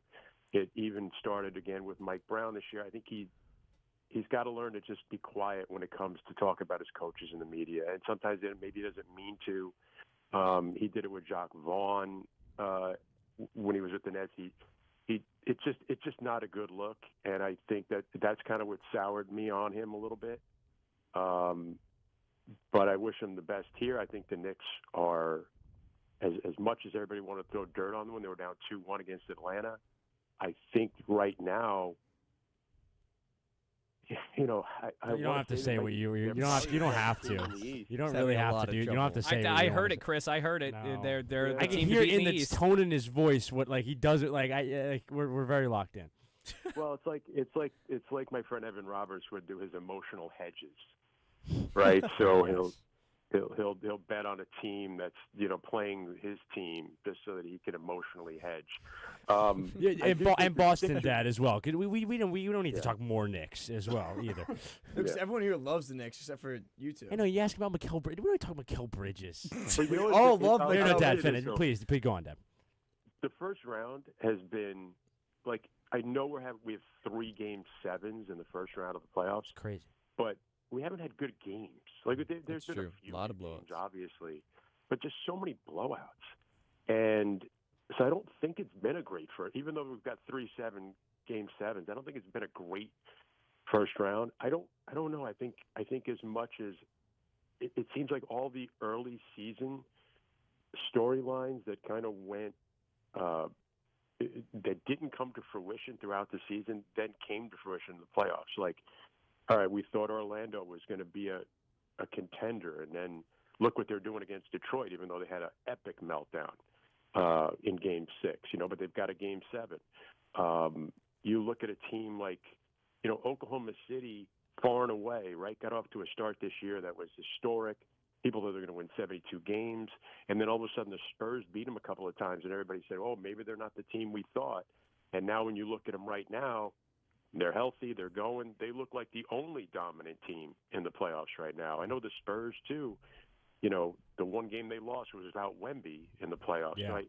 It still looks like it's chalk, even though we thought we might not be in for that. I mean, look what Minnesota did without Anthony Edwards, right? And the thing about in the East, talk about the Knicks, but Philadelphia, I didn't see this coming. No. And I know it's like, well, everybody always said, well, if they get healthy, if they got, everybody just kind of, you roll your eyes when people talk about the Sixers and go, yeah, it's just never happening. They're the most, I get a team theoretical team in NBA history, right? But all of a sudden, it's like the theory is reality. The theoretical is reality. It's like, Joel Embiid, they've managed to figure out how to not make that they have to fall apart if Joel Embiid's not in the lineup. Yeah. And then when he comes in, man, you just see how dominant he can be. And I think Nick Nurse, who's gotten a lot of heat with Philadelphia, is showing you why he was considered one of the best coaches in the league when he was with Toronto. I think part of that, too, a lot of people forgot how good Joel Embiid actually was because of how often he was injured and how much of a non-factor he became in the Sixers playoff runs. And it went underplayed how much talent they stacked in Philadelphia. Yeah. Like you kind of looked at the roster, and maybe on 2K26 it was fun to play with, but like it's always there's always those rosters in the NBA that it's like, oh, if they all put it together, yeah, hypothetically they could be really good, but to actually see it come to fruition, it's not something we see often. Yeah, and you know what, though? We all the guys you just mentioned, there's one guy that I think was the 21st pick in the draft like 4 years ago that is the MVP of that team, and that's Tyrese Maxey. I mean, even tonight, when the game was on the line and Boston was making a run and actually had a couple of chances to take the lead and, again, settled for, just missed open threes, which, it's a make-or-miss team, the Boston Celtics. And it was Tyrese Maxey each time, just taking it through the entire defense, taking it to the rim, fearless. I mean, that guy is just amazing, and it shows you can do all you want with superstars and everything. Like, sometimes it's just a guy who's in middle of the pack, first-round pick that you can develop into a great player. And I don't know. I just don't know. Like, if you were saying, would you rather play the Celtics or the Sixers if you're the Knicks? It's like, well, I think the Sixers are better, so they're more dangerous. So you would have obviously hoped the Celtics had won tonight, especially where you're able to beat the Celtics last year. But the Sixers, like even you saw tonight, Joel Embiid at one point has got to be pulled out of the game, and they're doing some kind of big stretching thing on him on the sideline. It's that was a bizarre visual, right? And then Maxey falls into his knee at that one point, and he limped up and down the floor for like 3 possessions. So you never know. Like when you wake up, you go could be game 2, game 3, game 4. All of a sudden, is it going to be a shock if Joel Embiid's in street clothes? And also, and I wanted to bring this up quickly. I want to get on a final point from you here, because we did this last year around this time. I would like to get a finals prediction from you. That Toronto-Cleveland series is so weird. You mentioned that Detroit and Orlando series is so weird. All 4 of those teams, I don't know how good any of them are. So it's kind of hard to tell, even when thinking about going through the rest of the playoffs, going through the matchups. But who are maybe each team, a team from each conference that you see maybe emerging amongst the pack? Maybe even if you have a hot take.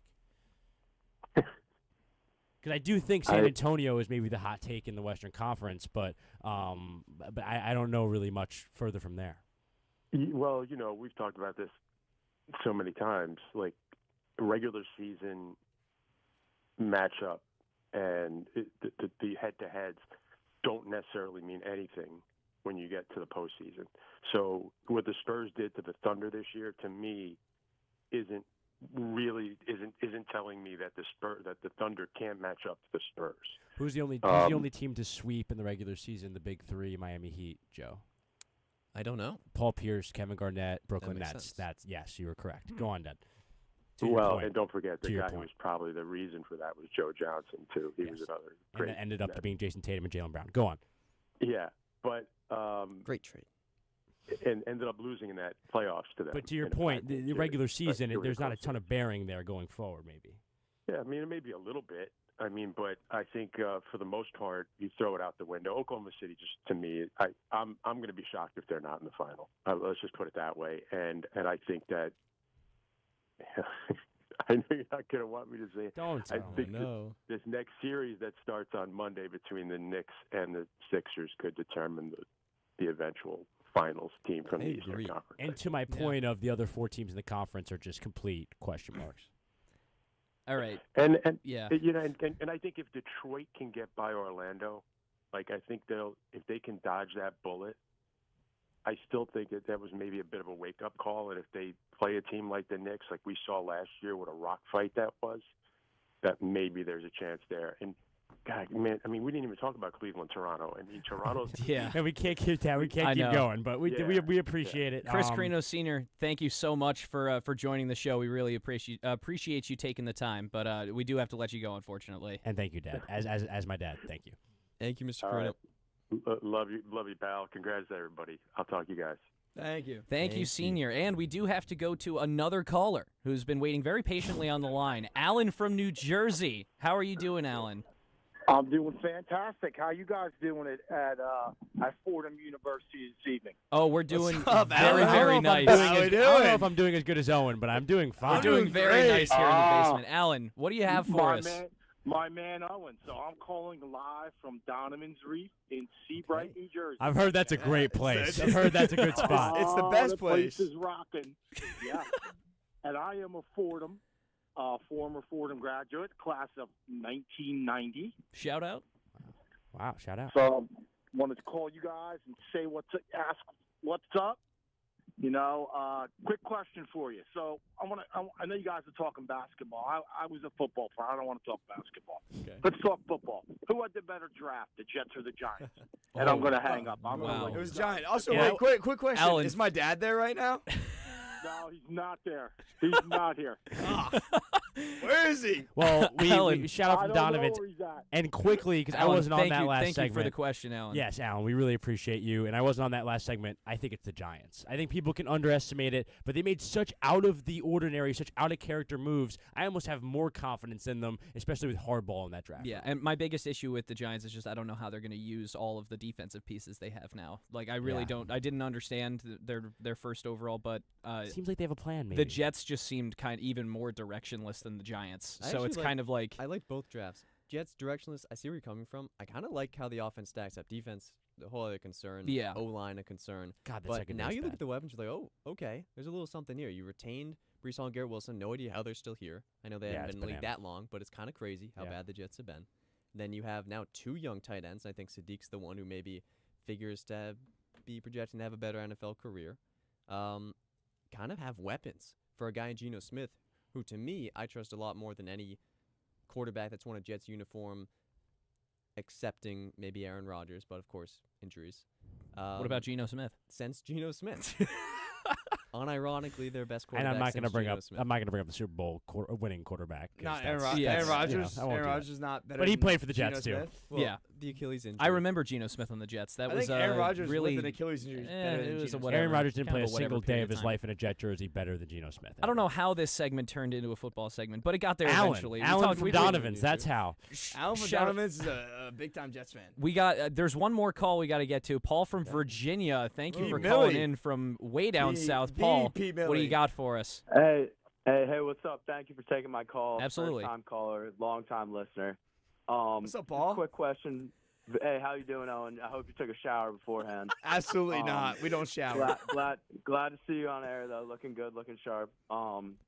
Quick question. I this is off topic. How do you guys feel about UConn joining the ACC? I'm a big UConn fan, lifelong UConn fan. Also an ACC truther. I think the league's in a tough spot right now, and I think both the school and the league have a lot to benefit from Is that. that- How do you feel about that? Is that a football jump only, or is that a full athletics program jump? No. This is a full athletic program jump. Whoa. Okay. I mean that But definitely Paul, hurts let me the ask Big you. East Paul, in a let me big ask way. you. Let me ask you. Would you prefer them playing in the ACC for basketball? I don't know why you would ever leave the Big East. Let me put it this way. As much as I love the Big East, it's not the Big East of old. What do you think, Owen? Not the Big East of old. I don't know. I mean, the ACC has really good teams. teams. I don't follow college sports. So ACC, like, you think Duke, not you even think UNC, you think like UConn and the ACC Louisville occasionally.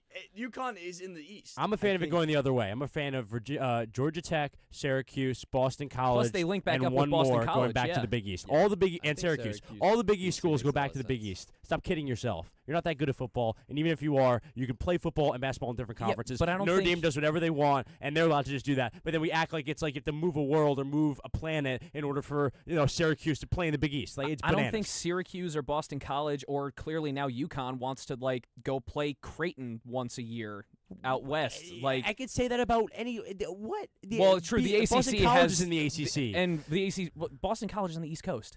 No, but I'm saying I'm not even talking from a geographical point of view because I don't think that matters. It doesn't matter now with Yeah, the ACC because yeah. they have SMU and then 2 schools from California, any of which them. is a You know what I'm problem. saying? I feel It's like all doesn't matter. I feel like None of it's regional. As a guy that doesn't follow like college sports, the ACC is like the fake South.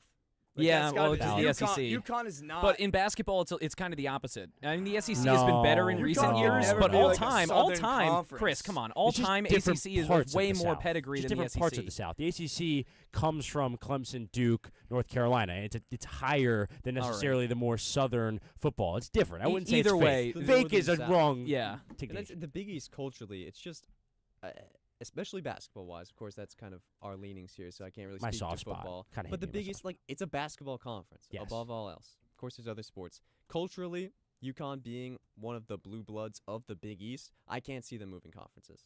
And I think the conference is good enough, even though some of the schools are small and can't, like Seton Hall, can't really compete in the NIL era compared to these teams. They're still all good enough and going to be consistently top 100 teams, everybody in the conference, that it doesn't hurt UConn that badly to be in this conference. You can't go from a national threat in the conference, leave the conference, have a time of dismay where you're kind of irrelevant, go back in the conference, become a national power again, and then leave the conference again. That makes no sense to me. Big East means UConn is a national name. Why would you ever change that? Either way, this segment has turned into a bit of a mixed bag, but It was we got cool. I liked it. Yeah, Mixed thank bag. you to all of the callers who called in for that segment. It had a lot of fun. We are going to go to break. On the other side of this break, we're going to be talking Major League Baseball with, in a surprising turn of events, Barrett, Spritzer, and Max Spitza are in the building. We did not think they were going to be here, but they will be on air for the next Enter segment Sandman playing in the alongside background. myself and Peter Brito as well. Stay tuned on 1-on-1 on 90.7 FM, WFUV Sports.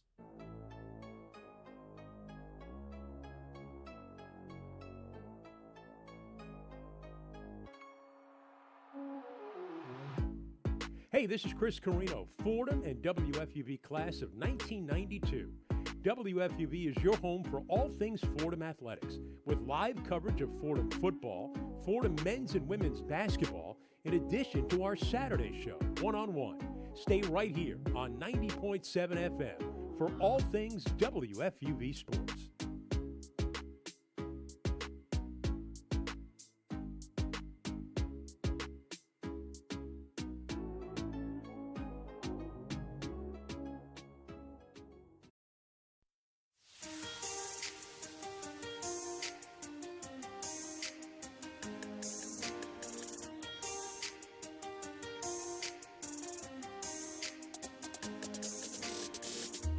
Hi, my name is Ryan Rucco, WFUV class of 2008. WFUV is your home for all things Fordham athletics, with live coverage of Fordham football, Fordham men's and women's basketball, in addition to our Saturday show, 1-on-1. Stay right here on 90.7 FM for all things WFUV Sports.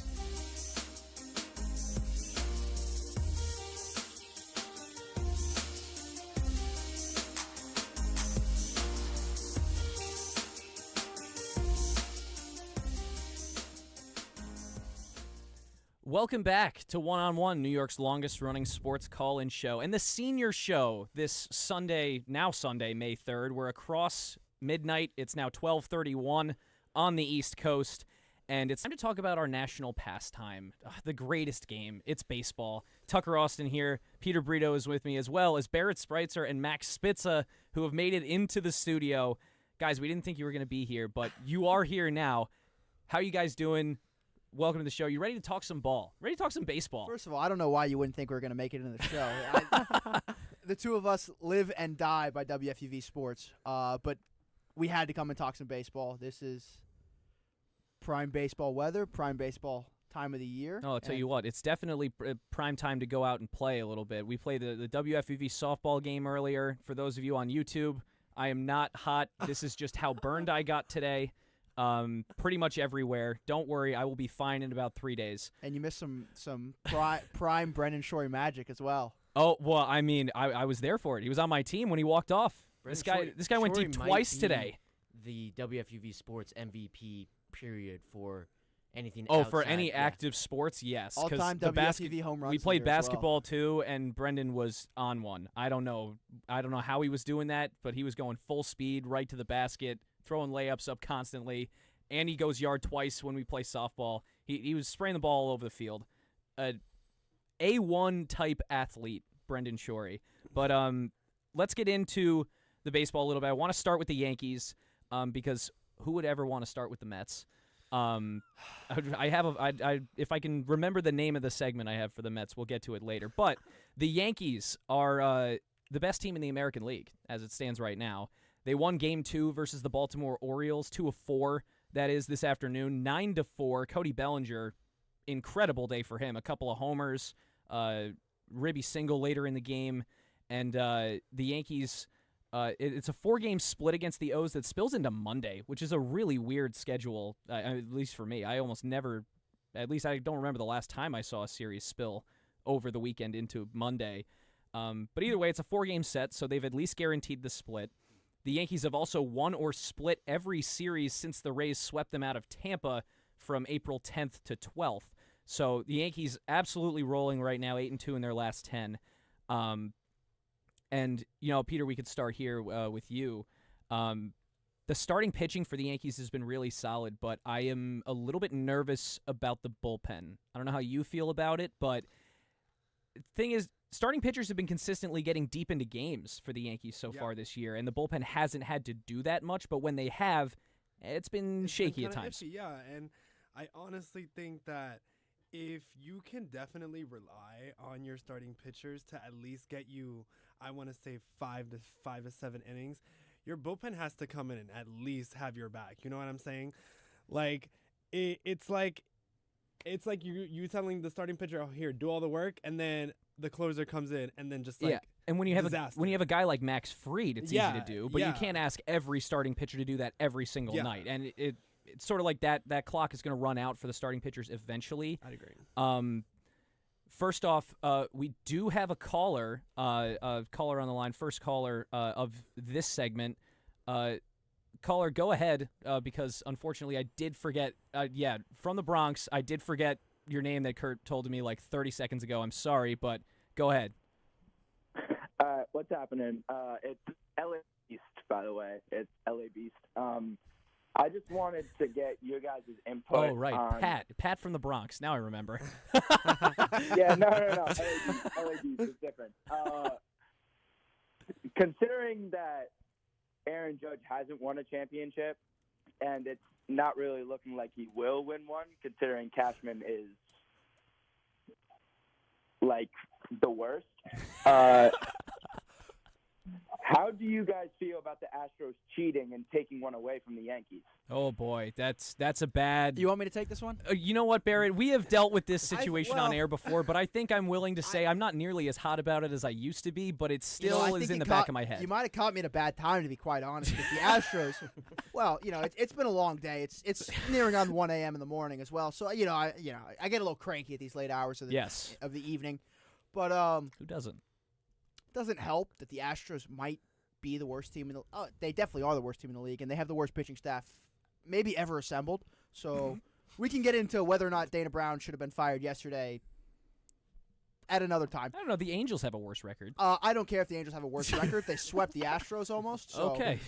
Mike Trout hit 17 home runs in 2 games against Yeah, he did that against the Yankees, too. Yeah, something similar. I don't care. The Astros suck this year, so now is not the time to pile on the Astros suffering, okay?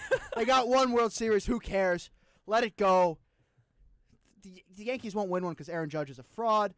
They won't win one because Brian Cashman's a fraud. They won't They win won't one if win Anthony one because Volpe is Aaron playing Boone is a shortstop. fraud. I definitely agree with Anthony that one. Volpe's a fraud. Basically, what I'm saying Don't is worry, he's a everyone double in A. the Yankees, their entire organization is a fraud. So blaming the Yankees' lack of winning success in the last 15 to 20 years on the Astros is fraudulent. That's really all I have to say. They didn't play the Astros every year of all of that, like losing at the doorstep. No, so I mean, it was a couple of years. Aroldis Chapman didn't have to suck. And in the that postseason. 2017 Aaron year, Judge didn't have to suck in the postseason. The Yankees were in a rebuild in 2017. They weren't supposed. That was kind of a miracle run at the end of the day. So like, I think now I'm happy they took that series to 7. But it's not like you expected them to go win the World Series, you know? I mean, obviously the Astros at the end of the did. At the end of the day, when you really think but about it. But it's a Dodger team that probably would have had, like, they would have been able to handle that Yankee team. When you really think about it, though, 2023, Garrett Cole didn't have to give up 15 runs at home in Game 4, but he did. Or Game 5, but he did. So there's been plenty of opportunities for the Yankees to redeem the illusion of a stolen championship, and they just haven't been able to do it. Yeah, last the year, opportunity was last year. Exactly. And There's lost been to the plenty of Dodgers. opportunities, and they haven't been able to do it. Yeah. So the consistent going back to a series that happened 10 years ago, that wasn't even the, like necessarily the peak of what the Yankees, Aaron Judge Yankees teams were supposed to be. Yeah. I think is a little bit wishful thinking. Yeah. I mean, there's been plenty of opportunities. This is a fan base, and I know from personal experience that still has to reminisce on something that happened in 2009. Yeah, I was 5 years old when they won that World also- Series. Personally, I don't think I have not experienced a Yankees World Series, so I still feel Aaron Judge is the best kinda player. empty. Aaron in that Judge way. is the best player in the MLB, and Brian Cashman hasn't put the pieces around him for the better part of the last decade. He hasn't put the pieces around him to build a championship team. Now, Well, whether I'd or say not the he has pieces that- were there 2 years ago, and they just couldn't get it done against the Dodgers. And last year, I'd say they had the pieces again. But I would say that's the probably a good Blue Jays interpretation. just got hotter. But I mean, now with Jazz, with Rodon and Garrett Cole potentially coming back, although they haven't looked great in their rehab starts. Now at this point in time, the talent is there, whereas 3 to 4 years ago, the talent maybe wasn't there. And it's going to be up to Aaron Judge to perform, which he historically has not been able to do in the postseason. So to say the Astros stole a World Series from him is completely blasphemous. To get it back to the question. I think we've now, at least the two of us, we've now fully covered this topic to the extent that we can. We do have another caller on the line. I appreciate Pat's question, but we have none other than Jack Warner himself on the line during the MLB segment. Warner, how are you doing, Jack? Welcome to the show, and what do you got for us? Well, first of all, I just want to say congratulations to each and every one of the seniors tonight. Celebrate yourselves tonight and all your contributions to FUV. And over the course of this upcoming week, because it's going to be a crazy week for you guys with graduation and, dinners and all sorts of crazy things, senior sunrise. Like, seriously, you guys went through 4 years of hardcore, classes, academics, and all the things you did outside the classroom. So seriously, each and every one of you guys deserves to celebrate yourselves all week. Seriously, take advantage, take it all in, because this really is your week coming up. Thank you, Jack. And I just wanted to throw a couple shout outs. First of all, we got Max and Barrett looking so dapper. Just for you. You'll never guess where we were. You'll never guess where we were. And it's giving me flashbacks to the club baseball episode when we all got, in suits and got on the air and looked like a couple of morons. It was awesome. It was a couple of dapper morons. So it was great. But no, seriously, I'm super proud of you two, Max, Barrett. It means a lot to me to see you guys, make the transition to FUV, because club baseball is how I found out about FUV. So for that pipeline to continue, I'm super proud of both of you guys. Miss taking the field with you guys. And then I cannot forget about my mock people that are leaving the nest. Peter, Brito, congratulations, man. Happy senior night. I'm so proud of you, dude. You added such an amazing energy to the mock group, and it was so amazing to see you develop. I'm super proud of you, man. And she's not on screen right now, but 2 years of mocks ago, shout out Mary Hawthorn. I'm so proud of her as well. I'm proud. All my Cubs are grown up. This is crazy. But no, I just want to say, seriously, congrats to all you guys. This is amazing. You guys are all amazing, talented people, and you guys are all going to go so far. And I guess I have to leave with a sports question. So I might as well be a Boston dirtbag and ask two questions. A little dirty water. How about the Celtics, huh, when, Jackie? It's too soon. It's way too soon. Okay, bud. But listen, I got two questions. A, when the Yankees don't win the World Series this year, what will the excuse be? And B, that's a great question. What was your reaction when you heard a couple weeks ago that a Boston coach got fired and it wasn't Mike Vrabel? That's the question of the week, Jack. Thank you so much for your call, for all of your messages. Oh, and shout out you, Tucker. Congrats on sports. And not forget about you, buddy. Thank you, Jack. I'm so sorry. I love you. Love you, buddy. Congratulations. Appreciate it. Love you too, Warner.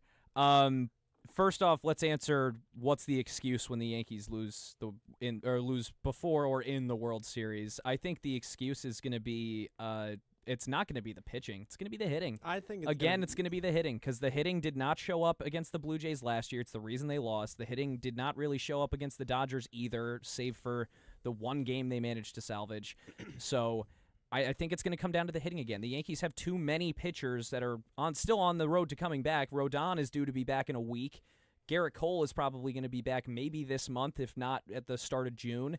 Clark Schmidt is going to come back down the line, so they're going to have to bump guys like Weathers into the bullpen. Maybe even Will Warren winds up as definitely end up in the pen. But that's the toughest thing with Warren. He's been a starter for like 2 years now, and he's been really, really solid. Relieving experience, and they do. Weathers especially. Like I don't have. He was a reliever converted into a starter this year. That's why I think he can go back easy. Will Warren going back into the pen might be a little bit. You can't send him down. There's no way you send him down. But I think there might be a little bit of bumpy road for maybe the first couple of weeks, but I do think that he'll be the first. I think he'll go back before Weathers, purely because I think they're going to want to give him that kind of cushion. I think Weathers will move into more of a short starter opening role. I to answer Jack's question, and to kind of agree with you, Tucker, the excuse is 100% going to be the hitters, but it's going to lie squarely on the shoulders of Trent Grisham. That he just got that big contract in the offseason, and he's not looked great so far. But he goes yard here and there. But that's kind of the story of his career. That's not why he's getting paid those. It's a lot of defense. They gave him all of that money. But he's made a couple of errors this year, too. To be a good defensive center fielder and to, I guess, recreate what he did last year. But this year he's looked more along the lines of what he had looked like for his entire career before. Also, Cody Bellinger, while he's hot right now, is very apt to going kind of long streaks of hot and cold. And so if he hits that in the postseason, you're looking at another Yankees excuse train. Yeah, and before we wrap the segment, we have a couple of rapid-fire calls. First off, we have someone whose name Kurt could not get, but he is from Milwaukee. So caller out of Milwaukee, Wisconsin, what do you have for us? Welcome to One on One. Hey, can you guys hear me? Yeah, we got you. Sir. All right.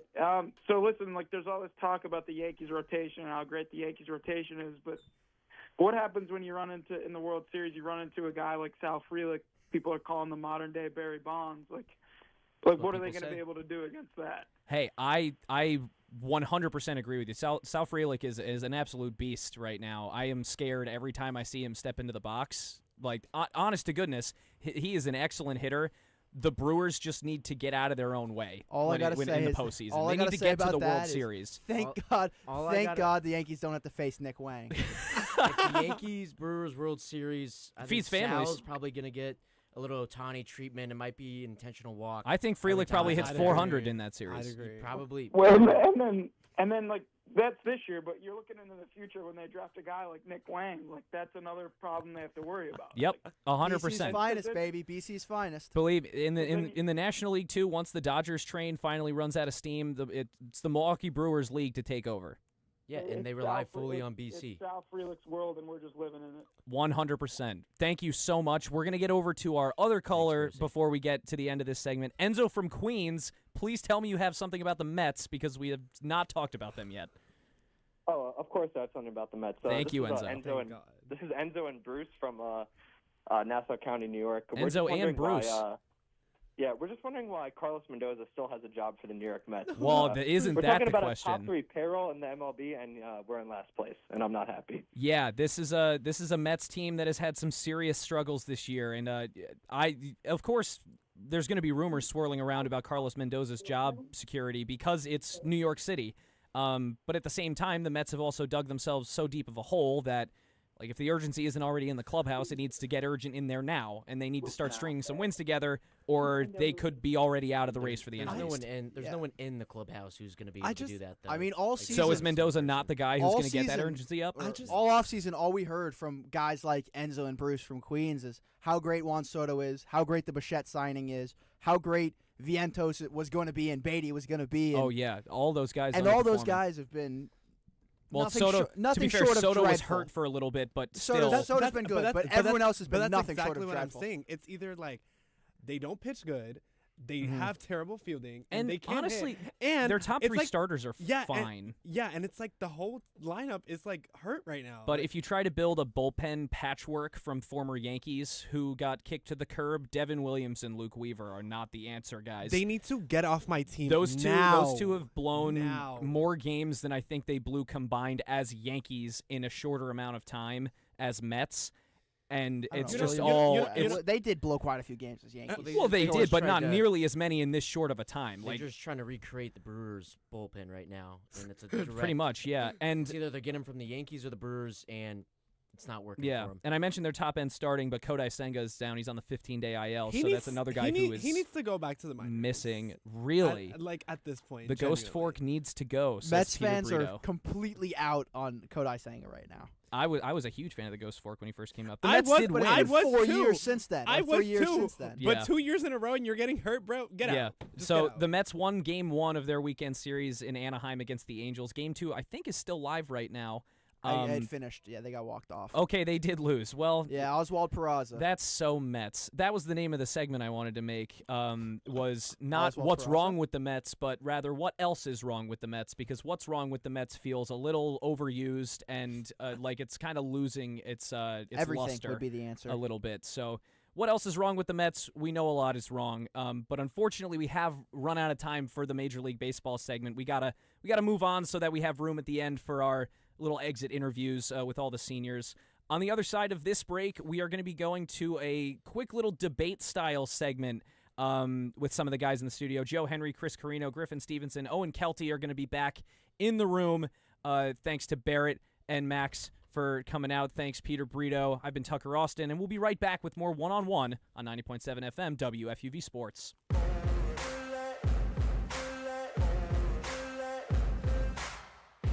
Hey everyone, I'm Alex Diaz. And I'm Mary Hannah Gallagher. And we're the hosts of All In, a women's sports podcast. On All In, we discuss everything women's sports, from the WNBA, the AUSL, and NWSL. No matter the sport, we have you covered. You can catch us on Spotify, Apple Podcasts, or anywhere else you get your podcasts.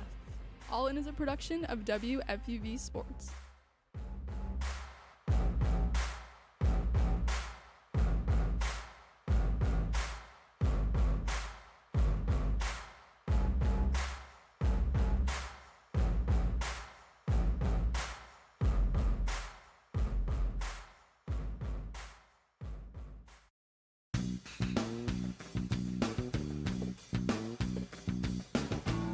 Hi soccer fans, Sam Giangrande here, your NYCFC beat reporter for the 2026 season, bringing all the soccer news here to WFUV. From Major League Soccer to the international stage, follow my X page at SamGGWFUV to see moments from each game and interviews with your favorite players and managers. From Yankee Stadium and Citi Field to the road of Etihad Park, follow me to see if New York City can get their second star.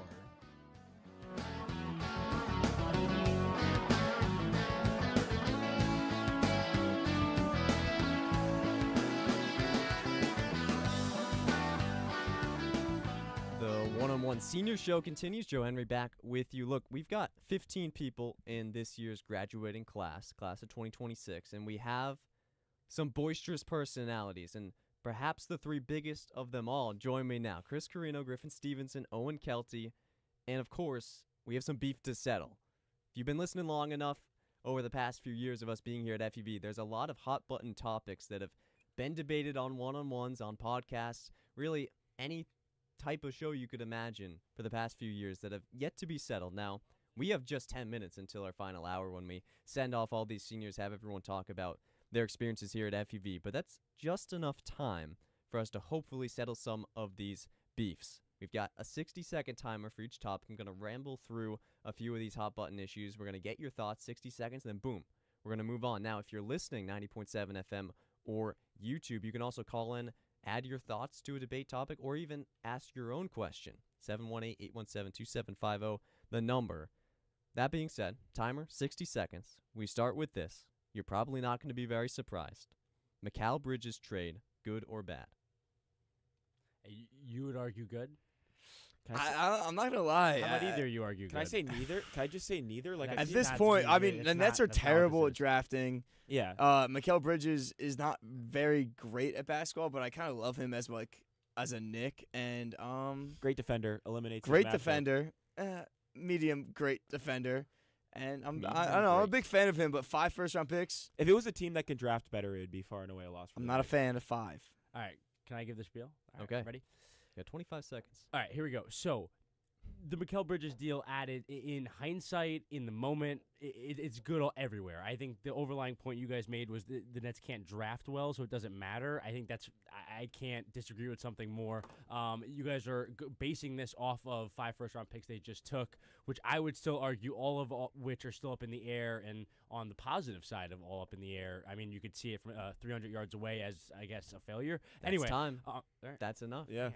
We've settled our beef, but we have an important voice to hear from. I'm hearing that Owen Kelty's mom is on the line. Yes. Mrs. Kelty, welcome to One on One. Hi, Mom. Hi. Mrs. Kelty, do you Congratulations, have guys. I just wanted to call in, say hello. What do you think about the Mikal Bridges trade? Just about to ask. All right. Well, let's see. Well, as Owen will tell you, I am very loyal to my players for my teams, which New York Knicks, of course, are one of my favorites. You know, he's had some pretty lousy games this season. However, I can't forget some of the really good things that he's done. You know, the end of the Celtics games last year during the playoffs, just like stripping the ball. Like, it's very exciting games. So did we give up a little bit more than we should have? Probably, but I'm not writing him off. I'm still a P. Mikal. It's okay. We're gonna win the championship. Just so we have it on record. That's why I said neither. Just so we have it on When we record. win the championship, does it even matter?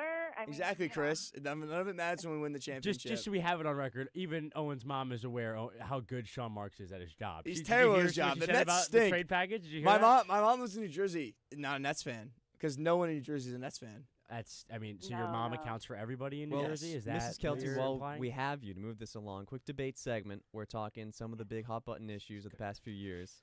Jeter or Judge? Oh, that's a good question. Mom, what do you think? Yes. Jeter or Judge? Better Yankee. Jeter. Wow. She knows. What'd you say? You One said word, Jeter too, right? simple Absolutely. answer. It's Yeah. Judge. Yeah, you're. I mean, I love Aaron Judge, I do, but you know, he's kind of choked a bit in the playoffs for us. Whoa. Come on. And, you know, I gotta call it. No, as I I'm with. see it, Like, come but- on, go, get him. Chris is a big fan. Yeah, Chris like, is a get him. fan of Jeter over Judge because Yeah. it was a big debate on Okay. FUV. But thank you so much for calling, but, Mom. Yeah. I love you. All right. Thank you. Yep, love you. Have a good night, guys. It's gonna be a great night. I'll text you at 5 a.m.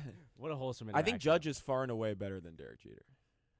Do you guys want to? How about Owen? Ready? Owen, right here. Owen, right here in the studio. Ready? You guys are gonna have this debate. Ready? You think Jeter? You think Judge? Ready? 3, 2, 1. I'm gonna start. I with don't you. even want this to be Do the one that we do die have on the now, timer 'cause up? I don't care. 'Cause I would like The to see clock this. is ticking. I don't really. I'm I don't gonna care about rotate. this one enough, to be honest. I'm not as diehard of a Yes, Yankees fan Griff as doesn't care enough. 5 rings, got 5 gold gloves.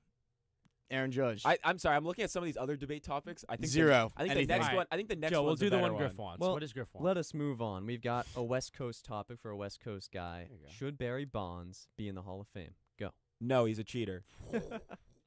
Greatest hitter in the history of the game. Yeah, I think you can acknowledge that. One of the no, greatest player of all I agree. time. No, I agree. And I'm not even disagreeing that what he did wasn't amazing and will probably never be touched in the history of the MLB. But we can acknowledge that he cheated and used steroids. And you look at the steroid era, and I think you can appreciate their greatness. But at the end of the day, it's the Hall of Fame. Don't let him in. I also don't think Pete Rose should have been in the Hall of Fame. Personally. Why? I don't think he's a very good guy. You I so don't- because he's not a good guy. He shouldn't be in the 20 Hall of Fame? Character gets factored into the Hall of Fame. It does. It's in Should I all read you the list sports. of some guys who are in that Hall of Fame? I just think if you're a bigot, you probably shouldn't be in the Hall of Fame. Is that why they stand? He also gambled on his team. He also Ty gambled. Cobb is in the Hall of That's the Fame. reason he's not in the Hall of Fame.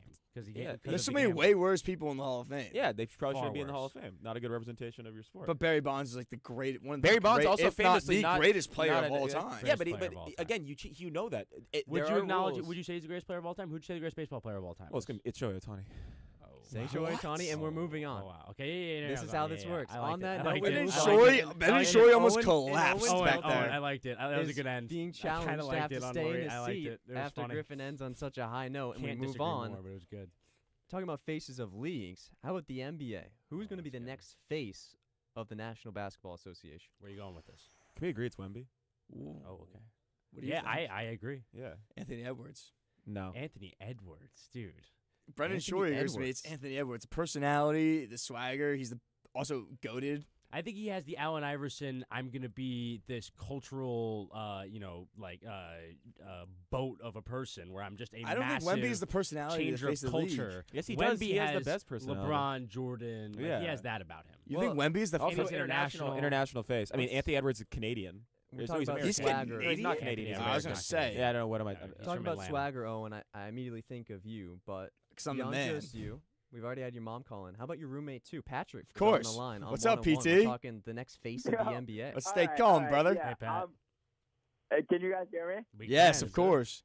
Yeah, okay. Owen, you saying that Aaron Judge is a better... I didn't say that. I said Jeter's better than Judge. Criminal. It's criminal. I said Jeter's better. What are you talking about? The league is Con Kneppel. The next face of the league is Con Kneppel. You're smoking crack, PT. What are we talking about? PT, Listen, what's the affinity for Con Kneppel? Why do we like Con Kneppel so much? He's setting records in his first year. Okay. He's a Duke fan. He's a Duke fan. I mean, a Duke guy just won Rookie of the Year, and you're saying another guy is the face of the league?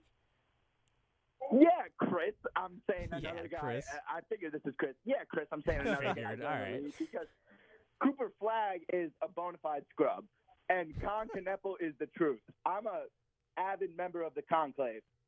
Got it. Conclave. Should we just like run through the list? Like, just each of us take like 10 seconds and just respond to the questions and say. I think it's the most fitting part of this segment that we don't do that and we just end here while tempers are hot. Patrick, thanks for your call. We have our final hour of one-on-one on deck where we're going to send off all of our seniors into the sunset. Want to make sure we give all of them ample time, so we'll take a quick break right now. And when we're back, we're going to cycle through everybody and you'll hear everyone's last thoughts on 90.7 FM. More one-on-one after this.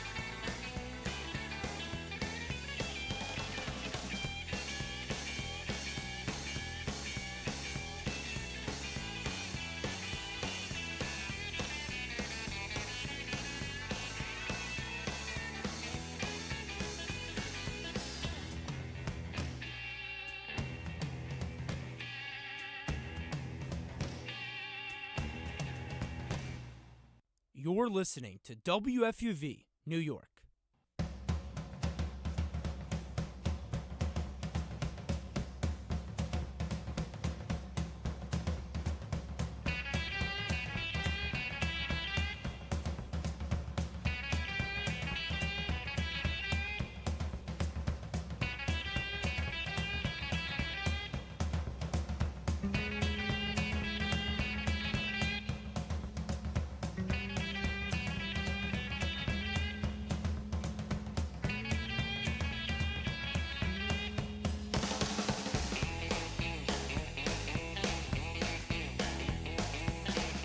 Hour 3, the final from the WFV studios here on One-on-One, the senior show, as we celebrate the class of 2026. Now, you might know One-on-One is New York's longest-running sports call-in show, and we'll keep the lines open to friends and family here for the final hour, but we're moving aside from sports talk, and we're getting a little bit sentimental. Tears may be shed, passionate words may be spoken. Joe Henry here at Chris Carrino, as in our final 60 minutes, we begin to send off our wonderful senior class, and we have the honor of starting with Peter Brito.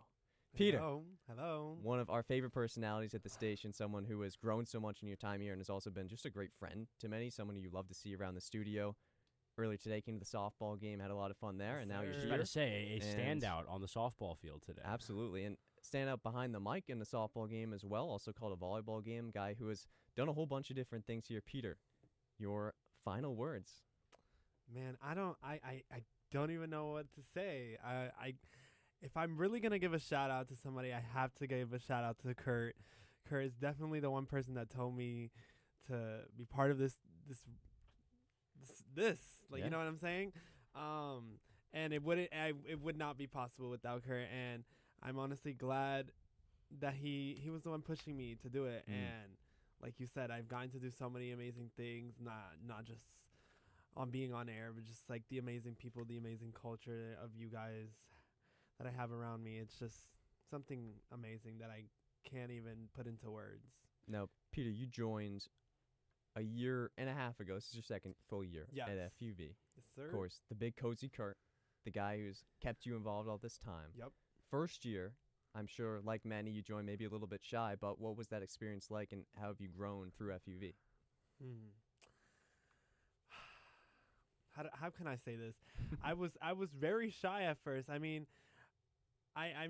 would never really do anything. I remember the first time that I actually was on a podcast. It was on the Hill. Shout out to Ben Oppenheimer if he's listening. Always shout out Ben Oppenheimer. I literally was texting him like, Ben, I'm freaking out. This is my first time on air. What do I do? He's like, this has to be the most Ben answer as well. Bro, we're just talking about ball. Don't worry about it. See? It's that simple. So it went from that to obviously going into mocks. I feel like after mocks, that was kind of a foundation where it's like, yeah, I'm comfortable with this. And then like going into summertime, part of a lot of, I want to say, Nosebleeds podcast. Those were really fun. So I would definitely say after mocks, that was the time where things started to blossom and I started to get more comfortable with myself on air and stuff like that. I mean, you could even ask Kurt. I told him, because I was an ex-Gabby major. Sorry, y'all. Whoa. Lord drop. And obviously with a new major, I was just feeling it out. And that was my big excuse. I was just feeling it out. I don't even know if it was for me. But here I am. And I'm glad it was for me because no tea, no shade, but sorry, not Gabby. Wow. Sorry, y'all. Name dropping the ex's name on the airwaves here. I'm so sorry. I'm not a Gabby. I feel like I can't speak on it. I feel like if I was in Gabby, yeah. Listen, it was just math, y'all. Like me and math were it's not. As simple I'm as not a no math age. guy Me either. and math were not it's 1, friends. 2, 3. Not a math Me guy. and math were not friends, Yeah. and it was just not gonna work. But you and WFUV are your final statement here before we send you off to the sunset. Metaphorically, of course. Right. Yes. Thanks for having me. I mean, I've learned so much. I mean, I can't even put into words. You know what I'm saying? I've learned so much, not just about the sports media world in general with WFUV. I mean, I've learned what it takes to keep it pushing. Sometimes, you know, sometimes you may step up on words. Sometimes you may get stuck, but you just gotta keep going, man. And sometimes it may be unpleasant, but sometimes those are the learning curves where you're like, okay, let's make sure never to do that again. But yeah, man, I just want to thank you guys all for welcoming me with so many open arms. I know I kind of joined late to the radio. I joined my junior year officially. So I just want to thank all of you guys for welcoming me with loving arms, even though I came in so late. And I wouldn't want it any other way. And you guys have made Fordham so much more memorable for me in so many aspects. And I will never forget it. Appreciate it.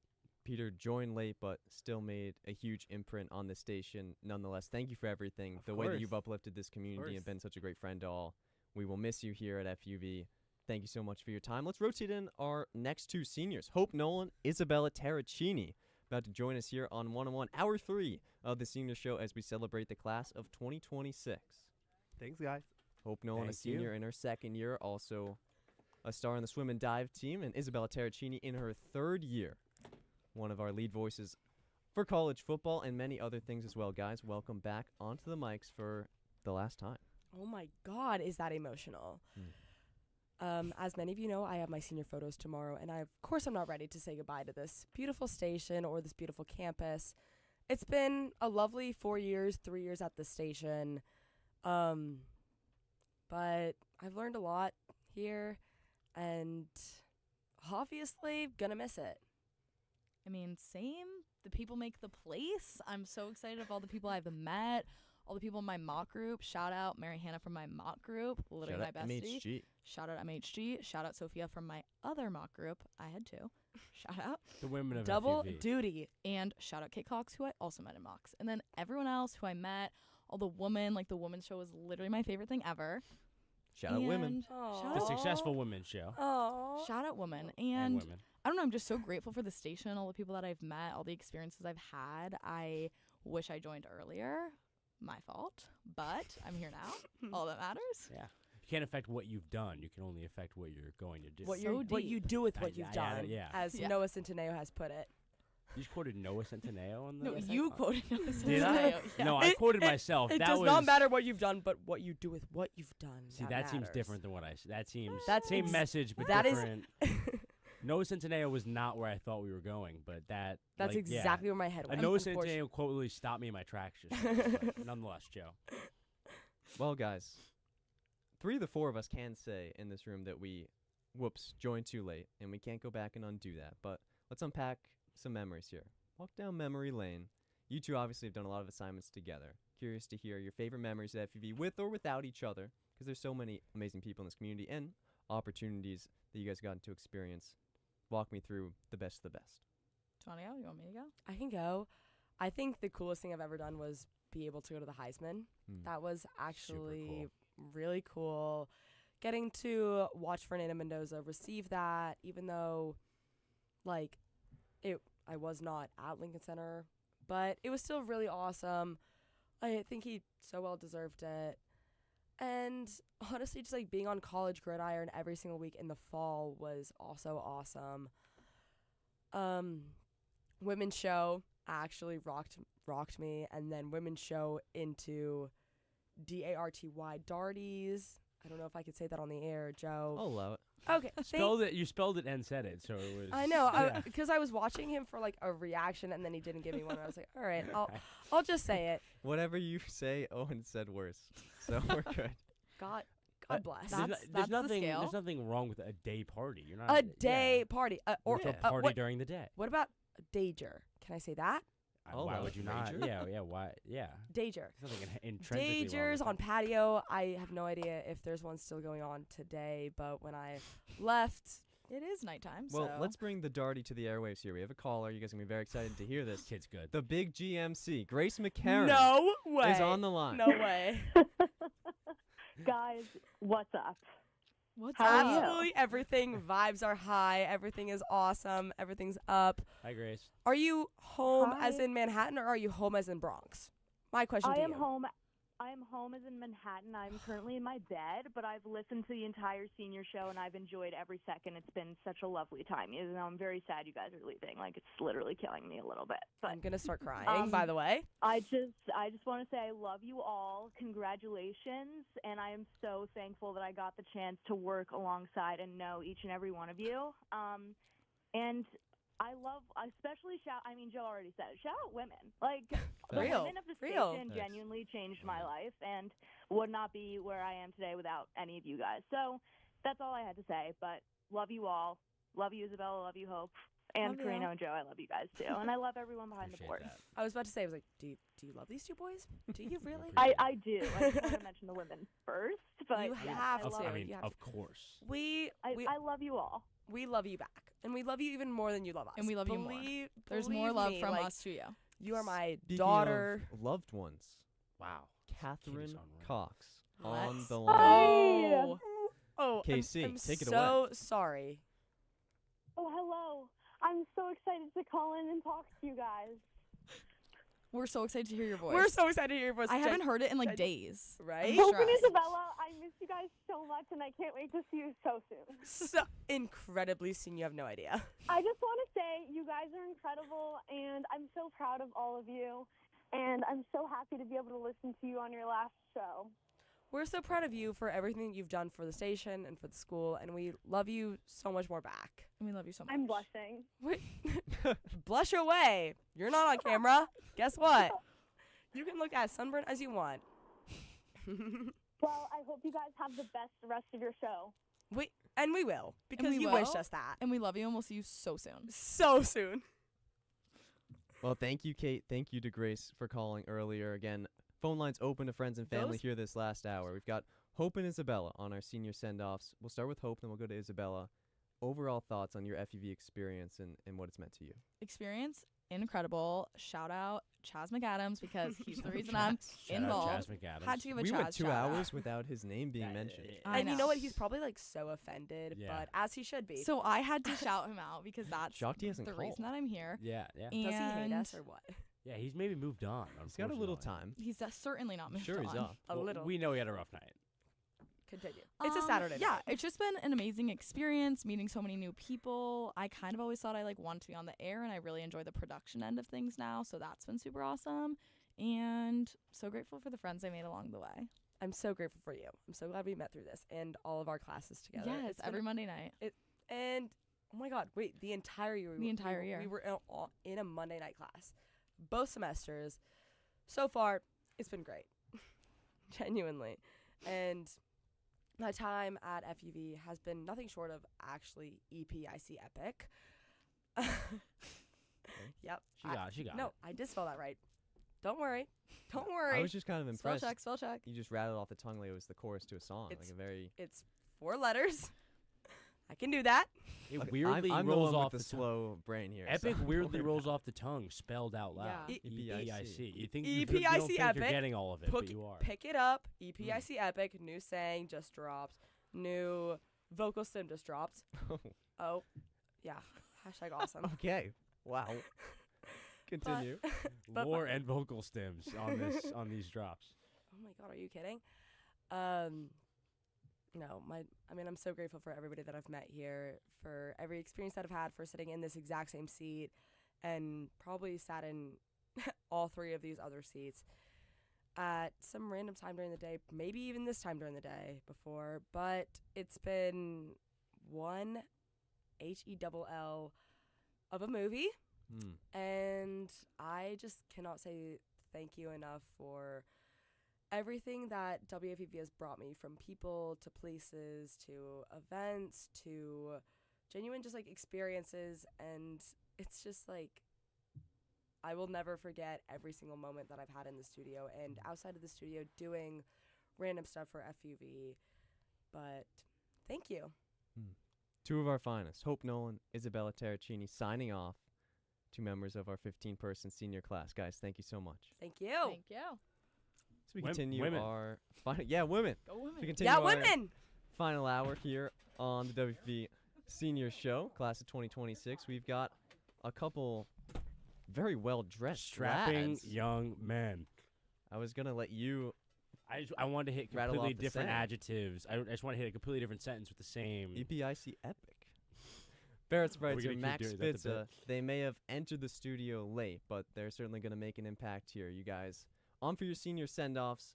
Club baseball pipeline we talked about with Jack Warner on the line. That's kind of how you guys got going, but you've achieved a whole lot in your time here.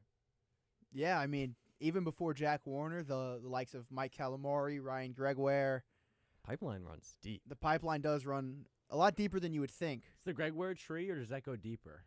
Is I- Gregoire a I branch think of another Gregoire tree? was the Gregoire branch was or the probably roots? probably He the has roots. a lot of roots. His history's a lot of roots. I mean, even if there were people that came before Gregoire, he's the originator. He's the godfather of the club baseball to WFUV pipeline. But Mike Calamari cannot be forgotten, obviously. And then Never. Followed up by the Danny Scott. Even I was just Gotta shout out Danny if you didn't, Scott. I was. yeah, you do unfortunately have to shout out Danny Scott. Yeah, they did used to live at Owen Kelty's house. He would like everyone to know that as well. That is true. I won't be saying the address on air, despite Kurt really wanting me to, but I won't dox him like that. But yeah, that house, a lot of good memories. And that is, honestly, I think the first time we actually heard about WFUV was in Owen Kelty's house in the backyard on a nice August night as a freshman. Yeah, I mean, we didn't join until sophomore year. We did not. So we did not. We were a little late. Part of a huge contingent of this senior class that joined as sophomores, myself included, both of you guys. Chris, one of the OG crew, joined as a freshman. So he's got that on. I know those boys well. But, man, you guys 3 years. Barrett's been to the Heisman. Max and I just called a baseball game last week in which VCU was beating us so bad that they started playing golf in the bullpen. And their swings looked fantastic, might I add. Better than us at that as well. Guys, it's been an amazing ride with you guys. I remember every single formal that we've had since I've joined, 6 formals now? I'll run into you two. Big smiles on our faces, and we'll say, how are we not doing more stuff at the station together? Every time. And now we're all here in the studio together for these 10 minutes. It's poetic. It really is. I mean, that baseball game was one of 2 games I've called, but the best game I've called. So, I mean, it was a coin flip, but that was the best game I called, even though that was a very long ending to that game. But it's like when my mom says I'm the best child. I'm an only child. Yeah.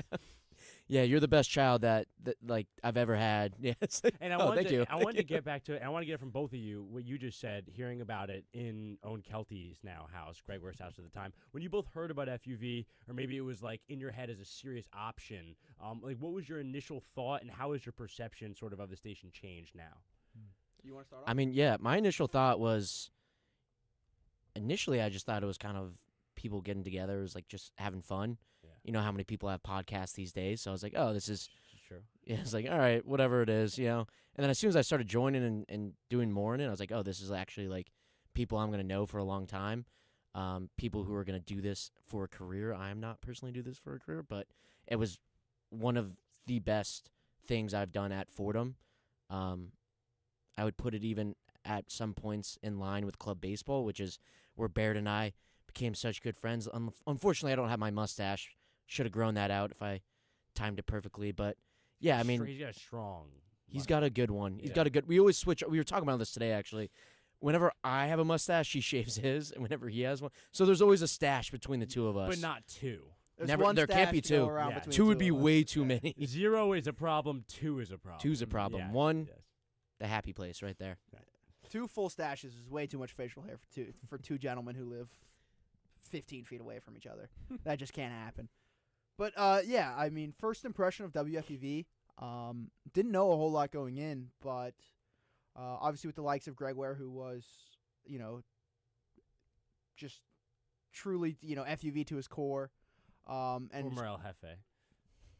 Former boss. Yeah, I mean he was had to make sure I wasn't. he bled WFUV to his core, and didn't know a whole lot, but I knew that you know, guys who hung out with club baseball really enjoyed it.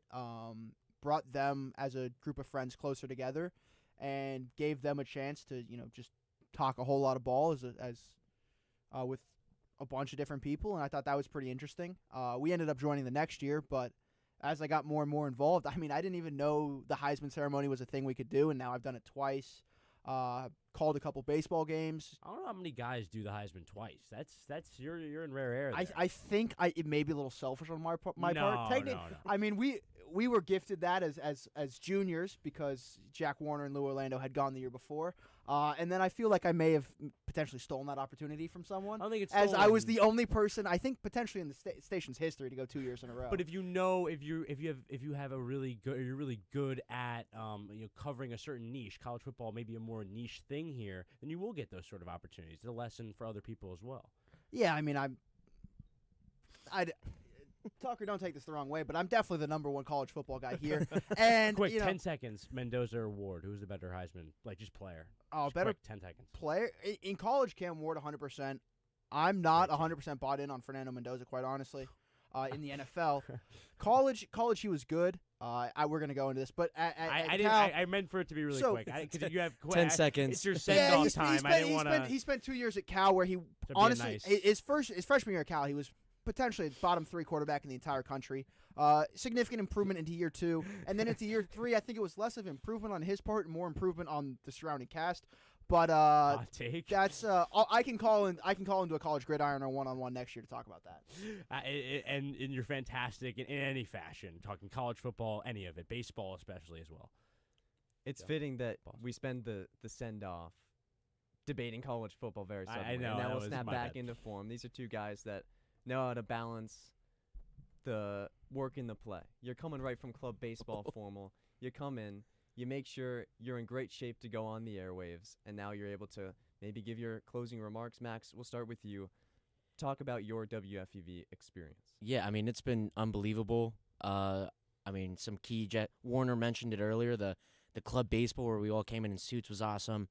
I got to beat report for the Rangers, which I love the Rangers, and I got to see their worst season in a long time, but ended on a win. So that's my only win that I covered was my last game. You're only as good so as that your was last cool. game. Yeah, like Billy Bean once said in Moneyball, last game of the season is the only one that matters.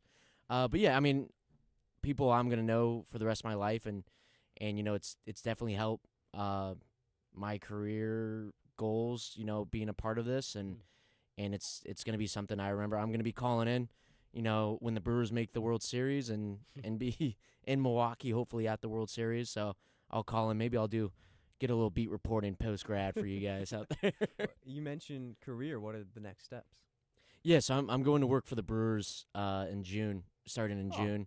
Yeah, that's pretty cool. Worked there for So a couple years. Well, you're maybe getting rid of the microphone. You're not getting rid of. You're staying in sports. Staying in sports, Yeah, yeah, how and could you then not? hopefully be back here in a couple years to, you know, keep doing my thing in New York. But going to the Milwaukee Brewers, all the way out in Wisconsin. Not even from Wisconsin. What does that so. role look like? So it's gonna start very basic with just basic ticket sales, and then probably move into more premium, and then after that part, either stay there, do some partnerships, or come back and do partnerships here. So Wow, that's awesome. hopefully it's back here. Hopefully I'm making my way back onto campus to check out WFUV very soon. Awesome. I Well, certainly can I hope just so. say I'd buy anything you sold me, so don't worry about that.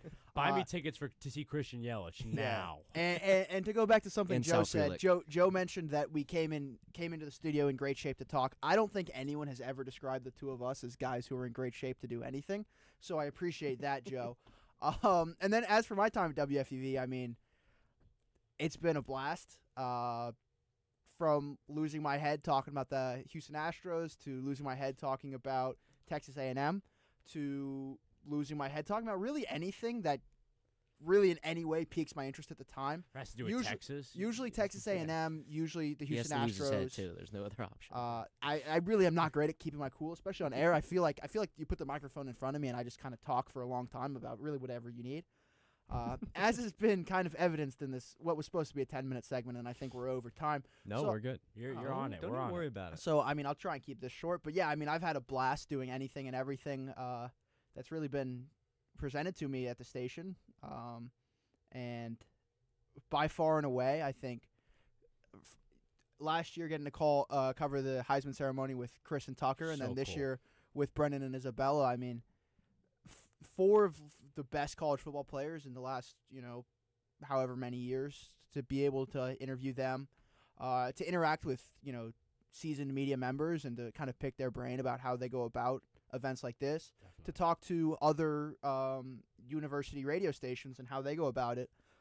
This year, I think it was NYU's radio station, potentially it was Columbia's, but we were sat with them at the media dinner and got to kind of talk about how they were structured and what they got to do. And can I just say I'm excited? I'm very happy that I ended up at WFUV and not over there, because they seemed a little more I'll just say they were a little bit more specialized. And I've done college football, I've done baseball, I've done college baseball. So just the breadth of things we've been able to do at WFUV, I think everyone in the studio we've been able to do is truly, pretty incredible. So Well, Barrett, before we let you go, what's next for you? going back to Houston to work in consulting at Ernst & Young. Not quite as interesting as Max, so I won't go into the details, but yeah, that about sums it up. Okay. Very adult. Barrett Spritzer, Max Spitza, one of the great dynamic duos of our time at WFUV, signing off for the final time. Two members of our 15-person senior class of 2026. signing off on One-on-One, the senior show. Barrett, Max, thank you so much. Next up, thank you. As we're midway through It's been a pleasure. hour 3 on One-on-One, the senior show, we've got none other than Owen Kelty and Gab E. Price coming in to wrap up their WFUV careers. Couple of Knicks reporters, couple of people who have been here a long time. Owen's dressed like a character that doesn't exist. First off, I'm dressed how I came in. I'm the Okay. man, and that's all that matters. I'm gonna dress. I gotta represent myself.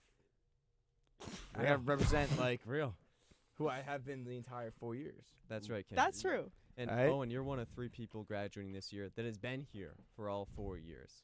And this, your final day. Tell me a little bit about your experience and what FUV has meant to you. I mean, this has been the best 4 years probably of my life being in FUV. The experiences I've had to have, like getting paid to go to Yankee games, getting paid to go to Knicks games. I mean, the Super Bowl. It's genuinely been like I don't even have my headset on. It's genuinely been like an unreal experience. I don't think I'd trade it for anything. Seeing my favorite players. I mean, I know you hate Mikal Bridges, but like seeing and they say it's me. But this is my last time ever on WFUV air. We have to like argue about Mikal Bridges, and that's how it goes. And also shout out Chaz if we're in this segment because he got shout out earlier. Always shout out Chaz McAdams, Always shout out my Chaz roommate. McAdams. And always shout out Mr. Kelty, too, who I hear is joining us now. Mr. Kelty. Jimbo! Whoa. Hello, Owen James. What's up? Crew. How we doing? I'm doing fine. How are you guys doing? You're doing a very good show. Thank you so much. We're doing wonderful. One-on-One senior show. Eager to hear your perspective on Owen's 4 years here. Oh, he's doing a great job. One day. What's that? No, continue. No, I'm very proud of him and all you guys. I watch your shows. They're very good. Thank you. One day I'll get a job. I promise you, I will get a job. Well, let's not make promises we can't keep, but Or I'll join the army. Or the army or the union. Well, you're on 3 jobs now still, so. He's a he acts like he doesn't work. He's a worker, this kid. It's part he acts of like he the doesn't work. Owen Kelty It's part of the act. persona. He makes it seem like he's not someone who really deeply cares about this place and does a fantastic job at everything he does. One of my favorite memories with Owen is during the Super Bowl shows in February. He kept saying, "Don't put me on air. Like I'm just so much worse than you guys." And then he goes on air and he's so much better than us. And he just likes to keep up this persona that he actually isn't so skilled at everything that he does at FUV. But that's just Owen Kelty for you. And I met Big Justice. Okay. That was the highlight, he said. The highlight of my life is meeting Big Justice. Like, not getting into college, not, like, maybe graduating. Meeting Big Justice is the highlight of my entire life. Well, you've rendered me speechless. Mr. Kelty, any final thoughts for your son here on the senior show? No, he's got a good career. You guys all have good careers ahead of you. You guys got to stick together and take care of each other. Absolutely. All right, Jimbo. Dad, love you. Owen James, I'll talk to you later. Yeah, 5 a.m. You know what's 5 coming. a.m. A 5 a.m. text is coming. Mr. Kelty, thank you so much. Love Gabby, you. if you can compose yourself, I'd love to hear some of your first final thoughts here on One-on-One. Yeah, I will say I'm very grateful to have joined and then stayed in the station. Initially was something that I felt like I owed it to myself to try, but had no intention of actually staying for as long as I did. So, I think that, I think that's a testament, though, to the people that I met, the lessons that I started to learn. And, obviously I'm super grateful for the experiences and everything that came with it. It completely changed the trajectory of my Fordham career, so I could not be more grateful. Now you're going to Knicks game Monday night. Against Not, the I mean, Celtics. if you told Sixers. Sorry, Joe. Sixers. Game 1. Game 1. That was mean of him. Yeah, sorry. That was a genuine slip up. But I also also hate the Celtics, so it's a fair. And also, the only thing that changes for me is that I wear, instead of my Marcus Smart size large youth jersey in my closet, I now wear my Allen Iverson size large youth jersey in my closet. So it's Do you not just like own a huge jerseys to change. hate It's on a the jersey Knicks? from 29 other teams to root Hate on the against Knicks. whoever they're playing against. Guy who knows me. Yeah, we all know It Carrino is the affects guy who Chris's hates outfit the Knicks. choices for the rest of the playoffs. And a more Of and a more course. tangible question, GP. Specifically on the beat reporting side, you've had a lot of success on Twitter, just through your videos and views, and just in general, being able to hold the spot on the Nick Beat Report is an accomplishment in itself. How has that experience been in a whole, and then in general going into now this final stretch in the playoffs? How cool is it now that the rest of us may be even done with our WFUV duties, but you guys can kind of keep going until they maybe Win the championship. It's actually unbelievable. I remember joining and following people like Chaz and like even you last year, like having the Knicks beat, and I was like, oh, like Even that's Owen. that Even like. Owen. Well, no, I just mean like you were junior at the time. Like I feel like the Knicksy was always something that I looked up to as like, oh, like you kind of have to like work your way up the ranks to earn that, right? Like that's not something that like you're right, there's so many people in the station and not everyone gets and a lot of people any want, beat, yeah, any beat. and a lot of people want that beat specifically. Yeah, exactly. So I like to be able to sit here and be like, I'm going now to the first game of the second round of the playoffs is like unbelievably crazy to me because it's something that I never thought I would earn or like deserve or be able to get to one day. And so I remember over the summer when I found out, or was it winter? Yeah, over the summer when Lydia texted me being like, can you jump on FaceTime? I was at dinner with my family. I was like, can't be well, I'm thinking it is. And then getting on that, I was like, this is not real. Like, I was just, I was very surprised and extremely honored to be able to do this for the station and get the engagement that I did. Like, I'm like so surprised by it. So cool. And even how you just said it, watching games when you were younger, playoff games, or just even big Nick games in general at the Garden, and now thinking of yourself in that light, getting there on your own volition, like it's really cool. As a reporter too, like it's so that different. you're working. Yeah, very cool. You both are so humble. You act like you're not earning these things. But, Gabby, you're of everybody that we've had on staff this year, from my managerial perspective, nobody has done more than you. I mean, period, across the entire station. Earning that Knicks beat and doing an amazing job with it and going to so many games. Being the lead color voice of Fordham Volleyball, where we had so much fun together. Shout out. And Shout out Fordham Volleyball. Shout out. Even when I went blind, you did a game on play-by-play, which I know you said was terrifying. You said that Why would you bring that up? And dominating. Why would you our bring social that up? media. You just running ruined the the social show. I'm getting media. there. Gabby Sorry. Price, the biggest part of the WFUV social media revolution of 2025. The inventor of the WFUV newsletter. Shout out. Someone who has done it Shout out the all in newsletter. her senior year. Can we try to erase some of the humility and appreciate everything that you've done this past year? Because the steps that you've taken this year alone, I mean, unbelievable. I'll take credit for all of it. Like, obviously, I'm very proud of the things I did here, but I'm not gonna sit here and be like, I did everything. Way Like, too humble. I'm not built like that. I'm If not you built like want that. someone with an he's called himself the man I'm about literally 50 the times. man. If you were talking between me and Gabby, We probably like, could if not we had be trade, like, more the different ego people. here, Yeah. Like, I'll be like, if I did those things, I'd be on this mic just yelling about I'm literally the man. I run all this, but Gabby did all those things, and she's staying humble. Me, I would be. Oh, come on, you would never hear the end of it. Well, Gabby, you joined without even intentions to stay in, and now you're looking at a very successful career in sports media. You already have a job with SNY, in addition to all the things you've done here.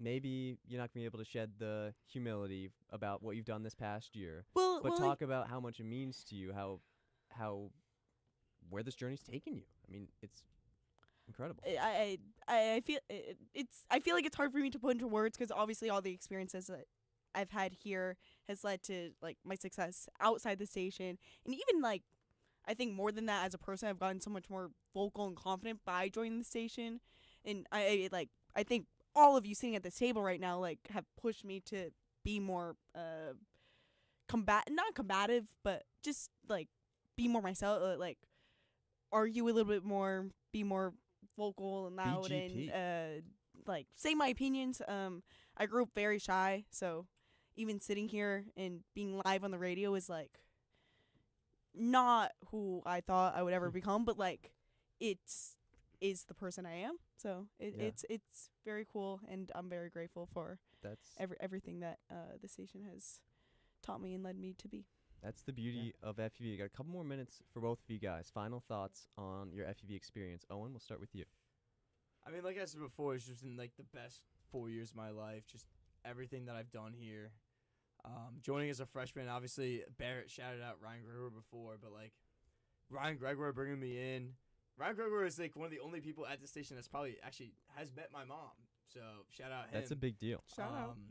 And just has brought me into like the FUV family. Like was so bringing in of like me and my parents. Just hanging out with all those guys. And I think when I first joined, like when I first came to Fordham, I was like very worried about what am I gonna do with the rest of my life. And then I joined FUV. I obviously met Carrino freshman year. We became friends like I feel like right away. Yeah. And then we met obviously Greg where joined FUV, and it's just led me down a path that I mean has been so much fun. Met so many great people, whether or not they've graduated a long time ago or even they're still here the next 3 years or 4 years. And it's just been incredible experience. Shout out Bobby.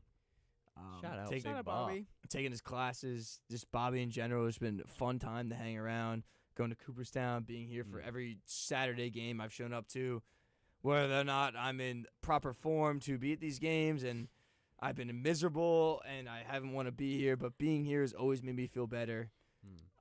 Despite how your Friday night goes. Star producer, regardless. And I've always been here on a Saturday, and Bobby's always made me feel better, and FUV's always been something that I've loved being in, and I'm gonna say it. Being hungover here is the best place to ever be hungover. Woo. And I'm always hungover. Okay. And FUV is awesome. Hot take. All right. Thank you so much, Owen, Gabby. Tough Yeah, act I to mean, follow. I was gonna say, that's His last words on the mic. definitely tough to follow. But I will reiterate, I think a lot of what Owen said, at least initially. Joining the station has been probably the best decision of my Fordham experience, both personally and professionally. The people I've met, the friends I've made, the things I've gotten to do and create, and the creative liberties I've been able to gain as I've worked my way up. Just something that I never imagined from joining this experience. And I credit a lot of that, like, even from mocks, like, just I was in a great mock group who were all graduating together, which I think is, like, funny to look back on. Isabella and I were talking about it earlier, but, yeah, thinking about it now, it's crazy also that this is, like, the senior show and we're graduating. But, yeah, again, like, I think this was, like, the best decision I've made during my time at Fordham. Well, thank you guys both so much for everything. Here at FUV, you guys have made just this indelible mark on the station. Can't thank you guys enough. Final 20-plus minutes here of the 2026 senior show as we continue rotating around. We've got a big-time duo stepping in now. Brendan Shorey, Griffin Stevenson, on for their senior send-offs. Gabby, Owen, can't thank you enough. Thank you guys. The door is ajar. The Shorey smile is out. And now we get to wrap up these fine young men's WFUV careers. Brendan, one of 3 4-year members, along with Owen, who we just heard from, and the man sitting across from me, Chris Carrino, and Griffin Stevenson, one of my 2 assistant sports managers this year in his 3rd year with FUV, both joined at the same time. Brendan, we'll start with you. You've had one of the most historic FUV careers of all time. And even right now, I see you have a little spunk to you. You're ready to go. Final segment. I am. You came prepared? I came prepared. That depends on what prepared means. Well, do you have any remarks prepared? I do not have any specific remarks prepared. Great to be here. One of the few people here who have been here all 4 years. And an OG. An OG, some would say. And historic. I've done things that, like, I went global. No one's ever done that before. This is true. Brendan, the first ever WFUVer to cover an international game. He covered an NFL game in Wembley Stadium in the United Kingdom when he went abroad in the fall. And he really was the first to start this new path of FUVers went abroad doing things for FUV. So a trailblazer in that sense, and also someone who's done it all on the beat reporting side. Griffin's done quite a lot as well. Griffin, your final remarks here. Yeah, I mean, it's been awesome. fun fact, found out about WFUV because Chris Carrino and I were in the same Italian class. We both dropped. We both dropped. Do you remember how we met? Like the moment? I remember. I don't really remember, honestly. It was as soon as I got here. I was maybe an hour or two at Fordham, and we were in the bookstore line, and we were just like talking, and we both obviously knew very out of the order in a very out of the ordinary way that we were Seahawk fans because you were from Seattle, or you're from the Great Northwest, and I was like, wow, you're a Seahawk fan. We bonded, and then we noticed each other when we went in the Italian. Yeah. Romantic. I watched. I remember it in Carrino's. We watched the game when everyone was saying, Geno Smith Seahawks are gonna win 2 games max. Remember his first game back in Seattle. Yeah, you guys remember the Thursday night football game? Cowboys Seahawks. First game back in Seattle. Which one? Thursday night football a couple of years ago, the shootout. Cowboys. Yeah. I do remember that. But it's been here for 3 years. Obviously, privilege of being the assistant manager. Shout out Joe, being a great manager. Shout out Tucker, other assistant manager. And the new future manager. I feel like kind of reiterating what Kelty said is like, obviously, like we all have our own things that we do and we've done at Fordham in our lives outside of the station. And I think that coming into the station is always just like, it is a different world, and you get to come and immerse yourself for sure. Bad days, good days. The studios really don't change all that much. Sometimes you got to be in Studio 2, which is a little bit of a bummer. But yeah, a lot of football games in there, a lot of basketball games, a lot of one-on-one. I love one-on-one highlight of my time here. Lots of podcasts. I think overall just amazing experience. Who doesn't want to talk about sports? Yeah, my time here. Seahawks have a ring. Jets and Giants, they've won nothing. So I'll consider my time at the station pretty solid. He says that as if there's a Jets or Giants fan in the room. No, there isn't. I just like to point. Funny. I just like to point that out. All out of market. It's all right. Cowboys, Patriots, Seahawks. That was more for the listeners. Maybe getting back from a long day at work. Jets or Giants fans. That's just so you can make it worse. If I likes to rage bait people he doesn't. If I have one message before I go, I think it would be to Jets and Giants fans. It won't get better. It never will. So I think you might as well accept that right about now. Oh my goodness. Well, Brennan, you joined as a freshman. Why did you join? So, I think I've told this story to a few people when they ask about it. But back in high school, I joined. It was like a new club. Actually, counted as a class for me. It was sports broadcasting, and so I called baseball games, basketball games. We didn't do football because they had faculty do football, but I called those two, worked the cameras for swimming, track, all that type of stuff. And I loved doing it. And then when I was looking at schools, I was touring, and my grandpa actually went here, and he helped to set up a call with the Big Bob. Big Bob. Before I even committed, I had a call with the Big Bob about the station.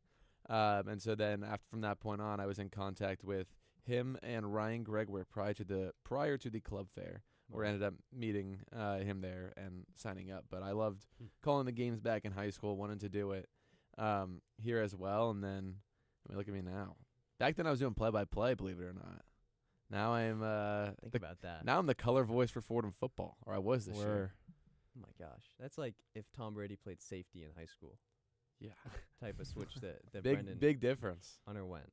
Well, you guys, we still have a few more minutes with you until we swap sides and talk about me and Chris's time at FUV. We are the first group of 4 in the same room today that all went to SBLX, Super Bowl 60. Kind of capped off our FUV careers. Want to talk about that experience? Yeah, I mean, I think the fact that it was the Seahawks is crazy. Not gonna something never forget for sure. Like once in a lifetime opportunity. I think San Francisco is awesome. Love the trip. Fun watching, sitting in the Airbnb, watching Zodiac, and then immediately the next day, Owen just had to mention that. I believe he said shout out the Zodiac Killer. He did say that. Yeah, he did. Yeah. We also went by the San Francisco Chronicle quote. The next day. Yeah. We saw where the movie took place. Yeah, that was sweet. I mean, just talking to players insane, and I think it went really well. We got a lot of really good stuff for social media as well. So it's just overall. You got cool pictures of you and Nikki and Ward. Yeah, for aura purposes. yeah, for aura. And you at Diggs for like meme purposes. Yeah, true. See, true. a lot happened. Yeah. No, it was fun talking to the players. Listen, there was a lot of rage baiting going on that trip, but I'm glad. One of my favorite FUV memories is there's a screen record somewhere on my phone in which Griffin is talking about his Seahawks, and on either side of him is Chris and Owen. And then if you double press on YouTube and it skips forward 10 seconds, you do that one time and they're gone because they walked off the show because Griffin was saying such inflammatory things. That was something else. I think I was something at the Giants about the David Tyree Yeah, catch. I was. Nonsense. Although the one thing that I think helps me sleep at night is if you watch that one-on-ones, if you watch those one-on-one episodes back, I was absolutely right about every single thing I said and was proven right It's immediately unfortunate how on the Sunday. game went because he was. I kind of was exactly right. Especially the Drake May stuff. Yeah, unfortunately. Yeah. And the Will Campbell. I actually fun fact. I interviewed Will Campbell and weren't right about Christian Gonzalez. No, but I said he could give some problems. But I will say the Campbell stuff. You guys can attest to this. I interviewed Will Campbell day one. We've been in San Francisco for probably less than 24 hours. Interviewed Will Campbell, immediately said, "This guy's getting smoked in the Super Bowl. He's not ready." You also said that about every player that wasn't playing for the Seahawks. And it was true. They obviously were not Christian up for it. Gonzalez Besides did Chris not get Gonzalez. smoked. No, he did it. Sam Darnold places that ball a little better. And let me mention, we're talking about a little different Brendan story. almost beat the Super Bowl touchdown scorer in chess. That almost happened. I will say that was a highlight of the trip, and Joe, you can agree with me because you played him as well. Yeah, didn't go as well. Put some shoes on, man. Didn't go quite as well, but Brendan's is like a legit tennis. tennis. I'm He's a not chess bad. player. I've been Gabby. playing Shout out since GP. I've been playing chess since second grade. Yeah, he's locked in. Was when I joined chess club, and then I go. played throughout elementary school. Kind of stopped for a bit during middle school, but then back in high school, re-picked it back up on chess.com. Would play against some of my friends at school, and then have been kind of intermittently playing here. I was actually was a part of the chess club in my sophomore year. But and it led you to the moment of playing Mac Hollins at the Super Bowl. It did, and it was probably the most fun, coolest interview That was I've ever awesome. done. I mean, Really Joe, cool. you could That was probably awesome. attest Yeah, to the crazy. same thing. It was very cool, but also like difficult in the moment, like having to focus on playing Mac Hollins, who by no means was a bad chess player. He was a good chess player, especially when you're playing games that quickly, 3-minute bullet.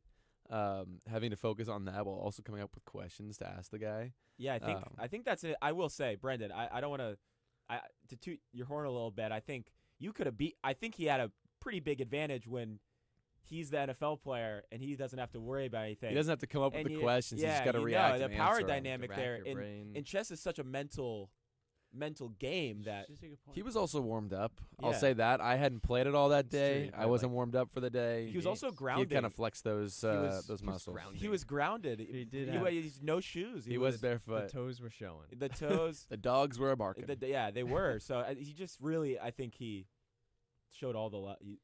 He used everything at his disposal to beat you, which I think says a lot about how skilled you may be. Before we flip at things chess. over, Brendan, I know I asked you, Griffin. If you want to add anything, though, you certainly can after Brendan goes. Brendan, just your final thoughts on your FUV experience. It's been a fantastic 4 years. I wouldn't trade it in for anything in the world. I'm so glad I joined because it's given me so many cool opportunities that I would have never otherwise got, like going to the Super Bowl or the Heisman or just covering Jets games on our weekly play dates, Joe.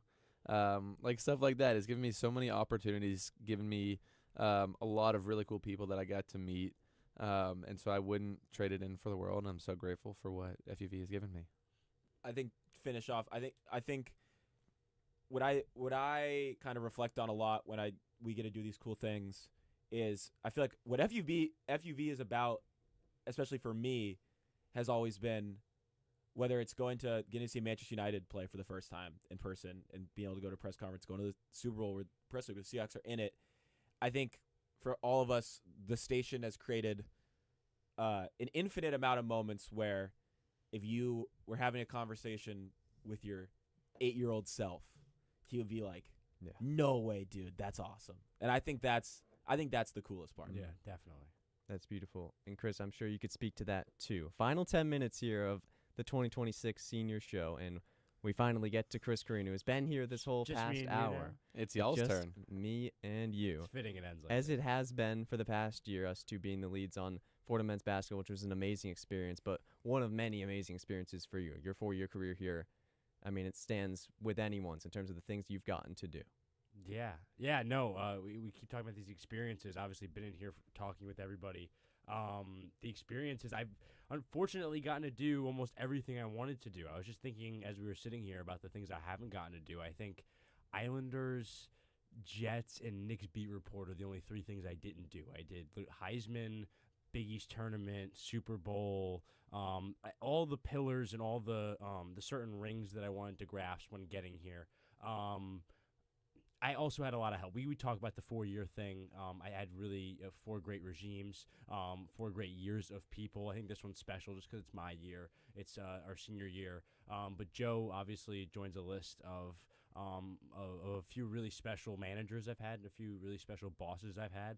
I know we got a text pre-show from Lou Orlando. Just another person along with Joe just done so much for me, and more than the opportunities they gave me or the ways they helped me in my career tangibly, just they've made me better in a way that I can't really repay. So I really appreciate that. And it's been incredible. In the same way Brendan, I did it in high school. I did 4 years of play-by-play for basketball. I had 3 years of basketball, 2 years of soccer, 2 years of hockey. I've known I wanted to do this my whole life. My dad does the same thing. I haven't had a focused goal. It's been sports talk, play-by-play, but I think here is where I really fell in love with play-by-play as an art and as a something that could be my occupation full-time going toward the future. I think you've had a similar experience, Joe. And I think kind of looking back on specifically this last 4 years, I think I spent a decade before getting to Fordham, maybe envisioning what a FUV career, what Fordham would look like, and this is completely blown it out of the water. I can't believe we were at the Super Bowl and the Seahawks won the Super Bowl. Like, yeah, bananas. And it's crazy because I feel like we knew. We had a talk with Joe. I remember week 1. I remember talking to Joe and just being like, it'd be crazy if it was Seahawks Patriots. And specifically when they got lined up in the divisional with the Niners, it was like, wait, they're the best team. Like, I'm confused. Anyways, but specifically doing that, my whole life wanting to go to a Big East tournament, with my dad's schedule never really being able to make it work, but then just getting there on my own volition, with the media pass and being able to work, interviewing Tristan Newton, player of the tournament, in my last year with Chris Percy-Iden. It's just been from an experience level, one of the best experiences of all time. I want to touch broadly or just briefly on my time at Yes Network as well. Did that over the summer last year, doing some light work as long as they have me around this summer. And that place, along with this place, it's the people that are there.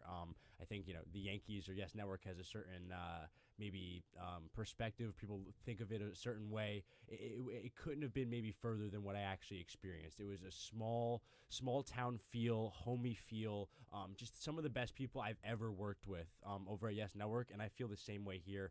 I think it was Hope, or maybe I forget who said it, but somebody said it was it's the people who make the place, and I feel the exact same way about here. Thinking about all the regimes, we've brought up Greg Greer a few times today. Shout out him again, John O'Friel, all those guys, Danny. That regime was great because they taught me at a young age that I could do this, and I'm not a little kid. They treated me as an equal, and I appreciated that, and I've been treated the same way all the way to the front. Bobby hasn't gotten enough love in this last hour, so shout out him. He's the guy. A smart man said he's the guy who makes the thing go one time, and Bobby's that guy. I've known Bobby for a long time. He was just the guy who wore funky suits to me in the media room at Barclays Center, and now he's a guy with a special place in my heart and in my career. And Joe, a final thank you to you, obviously thanking Lou and everything. From a sports manager perspective, not to maybe incite or maybe infer negative toward anybody else, but you've done the role at a perfect degree, whether that's from a consistency, from a kindness, from a compassion, from just you just work so hard. I've been so proud to work with you. Really happy for you with the Glickman Award. You no one deserved it more than you, truly. And you are, on all accounts, the exact model of the person I would want to work for, work with, anything like that. Truly proud, so lucky, all those adjectives to have you as my sports manager my senior year, and just appreciate you, bro. Thank you, man. Love you, Chris. Of course, love you too, bro. Love all you guys. Love all of our seniors here. Don't mean to make it soppy at the end. I had to a little bit. No, thank you for that. I really appreciate that. Final few minutes here. I guess I'll Your talk turn. about myself. Take the floor. I mean, obviously, if you know me, you know that FUV has been my life past couple years. I actually only got into Ford. I didn't get anywhere else. So I did not join for FUV. Bananas. What? COVID year was rough. I don't know. What? Yeah, crazy. So I didn't join for FUV. I knew about it, but didn't have plans on it. Thought about a career in this industry. I had no idea what that would look like. Thought initially I'd go into politics, then maybe economics, and I am an econ major, but my home has been here. And the past couple of years have just been unbelievable. Since joining here as a sophomore, I remember joining alongside Isabella and just feeling so scared about it, being so shy, and the way that both of us have grown, me and Isabella, and then everybody in this senior class over the years, and being able to share that with you guys has been just unbelievable. It's been easily the best experience of my life. I can't even fathom how different I am in a good way. I hope from when I joined to now, the way that I've grown. You've changed. I've changed, man. bro. I've changed. That guy was cool too, but this guy's a little more talkative. Just coming out of my shell in a big way. As someone Yeah. who's so quiet, now I'm calling games, and I want to do that for my career. And I've grown so much as a leader, even though I don't know if I always did a very good job of it as a manager, because you're kind of learning on the fly, and it's challenging. I mean, this year was really, really difficult, but it also was really, really enriching and special, and I wouldn't have had it any other way. And yeah, when I think of my FUV experience, I mean, I think about this one moment, which was this year, and I worked so hard all summer, training to try and be better at play-by-play, because I realized how much I loved it. And so I worked so hard. And then we had barriers, like when I went blind for a day, and Gabby had to do play-by-play. And then we finally arrived to the day, which I've been waiting for months, my first play-by-play game on basketball, alongside Chris against Wagner, early November, and I got the flu. And I was like, oh my gosh, of course this happens. There's no way. Battled through it, tried every remedy I could find online, shout out ChatGPT, made it happen, and called Day Dagger, game winner, amazing experience. And then after that, to see the way that people kind of rallied around me and realized that was a big moment. Chris, you especially. I remember Anthony Smith. Shout out Ant. I've been bestowed the nickname The Kid. I would give that nickname to Ant as well. Final thank yous before we send off. Biggest ones, Lou Orlando, Will Talent. Thank you for everything. Julia Moss, sports manager when I joined. Thank you for everything. To all of our seniors here, thank you for everything. As we wrap up from our 1-on-1 2026 senior show, for our entire senior class, Barrett, Spritzer, Brendan Shorey, Chris Carrino, Gabby Price, Griffin Stevenson, Hope Nolan, Isabella Terracini, Mary Hawthorn, Max Spitza, Owen Kelty, Peter Brito, Sabrina Lopez, Tucker Austin, and Abby Cristofaro. I have been Joe Henry, signing off for the final time. 1-on-1. It's a production of WFUV Sports.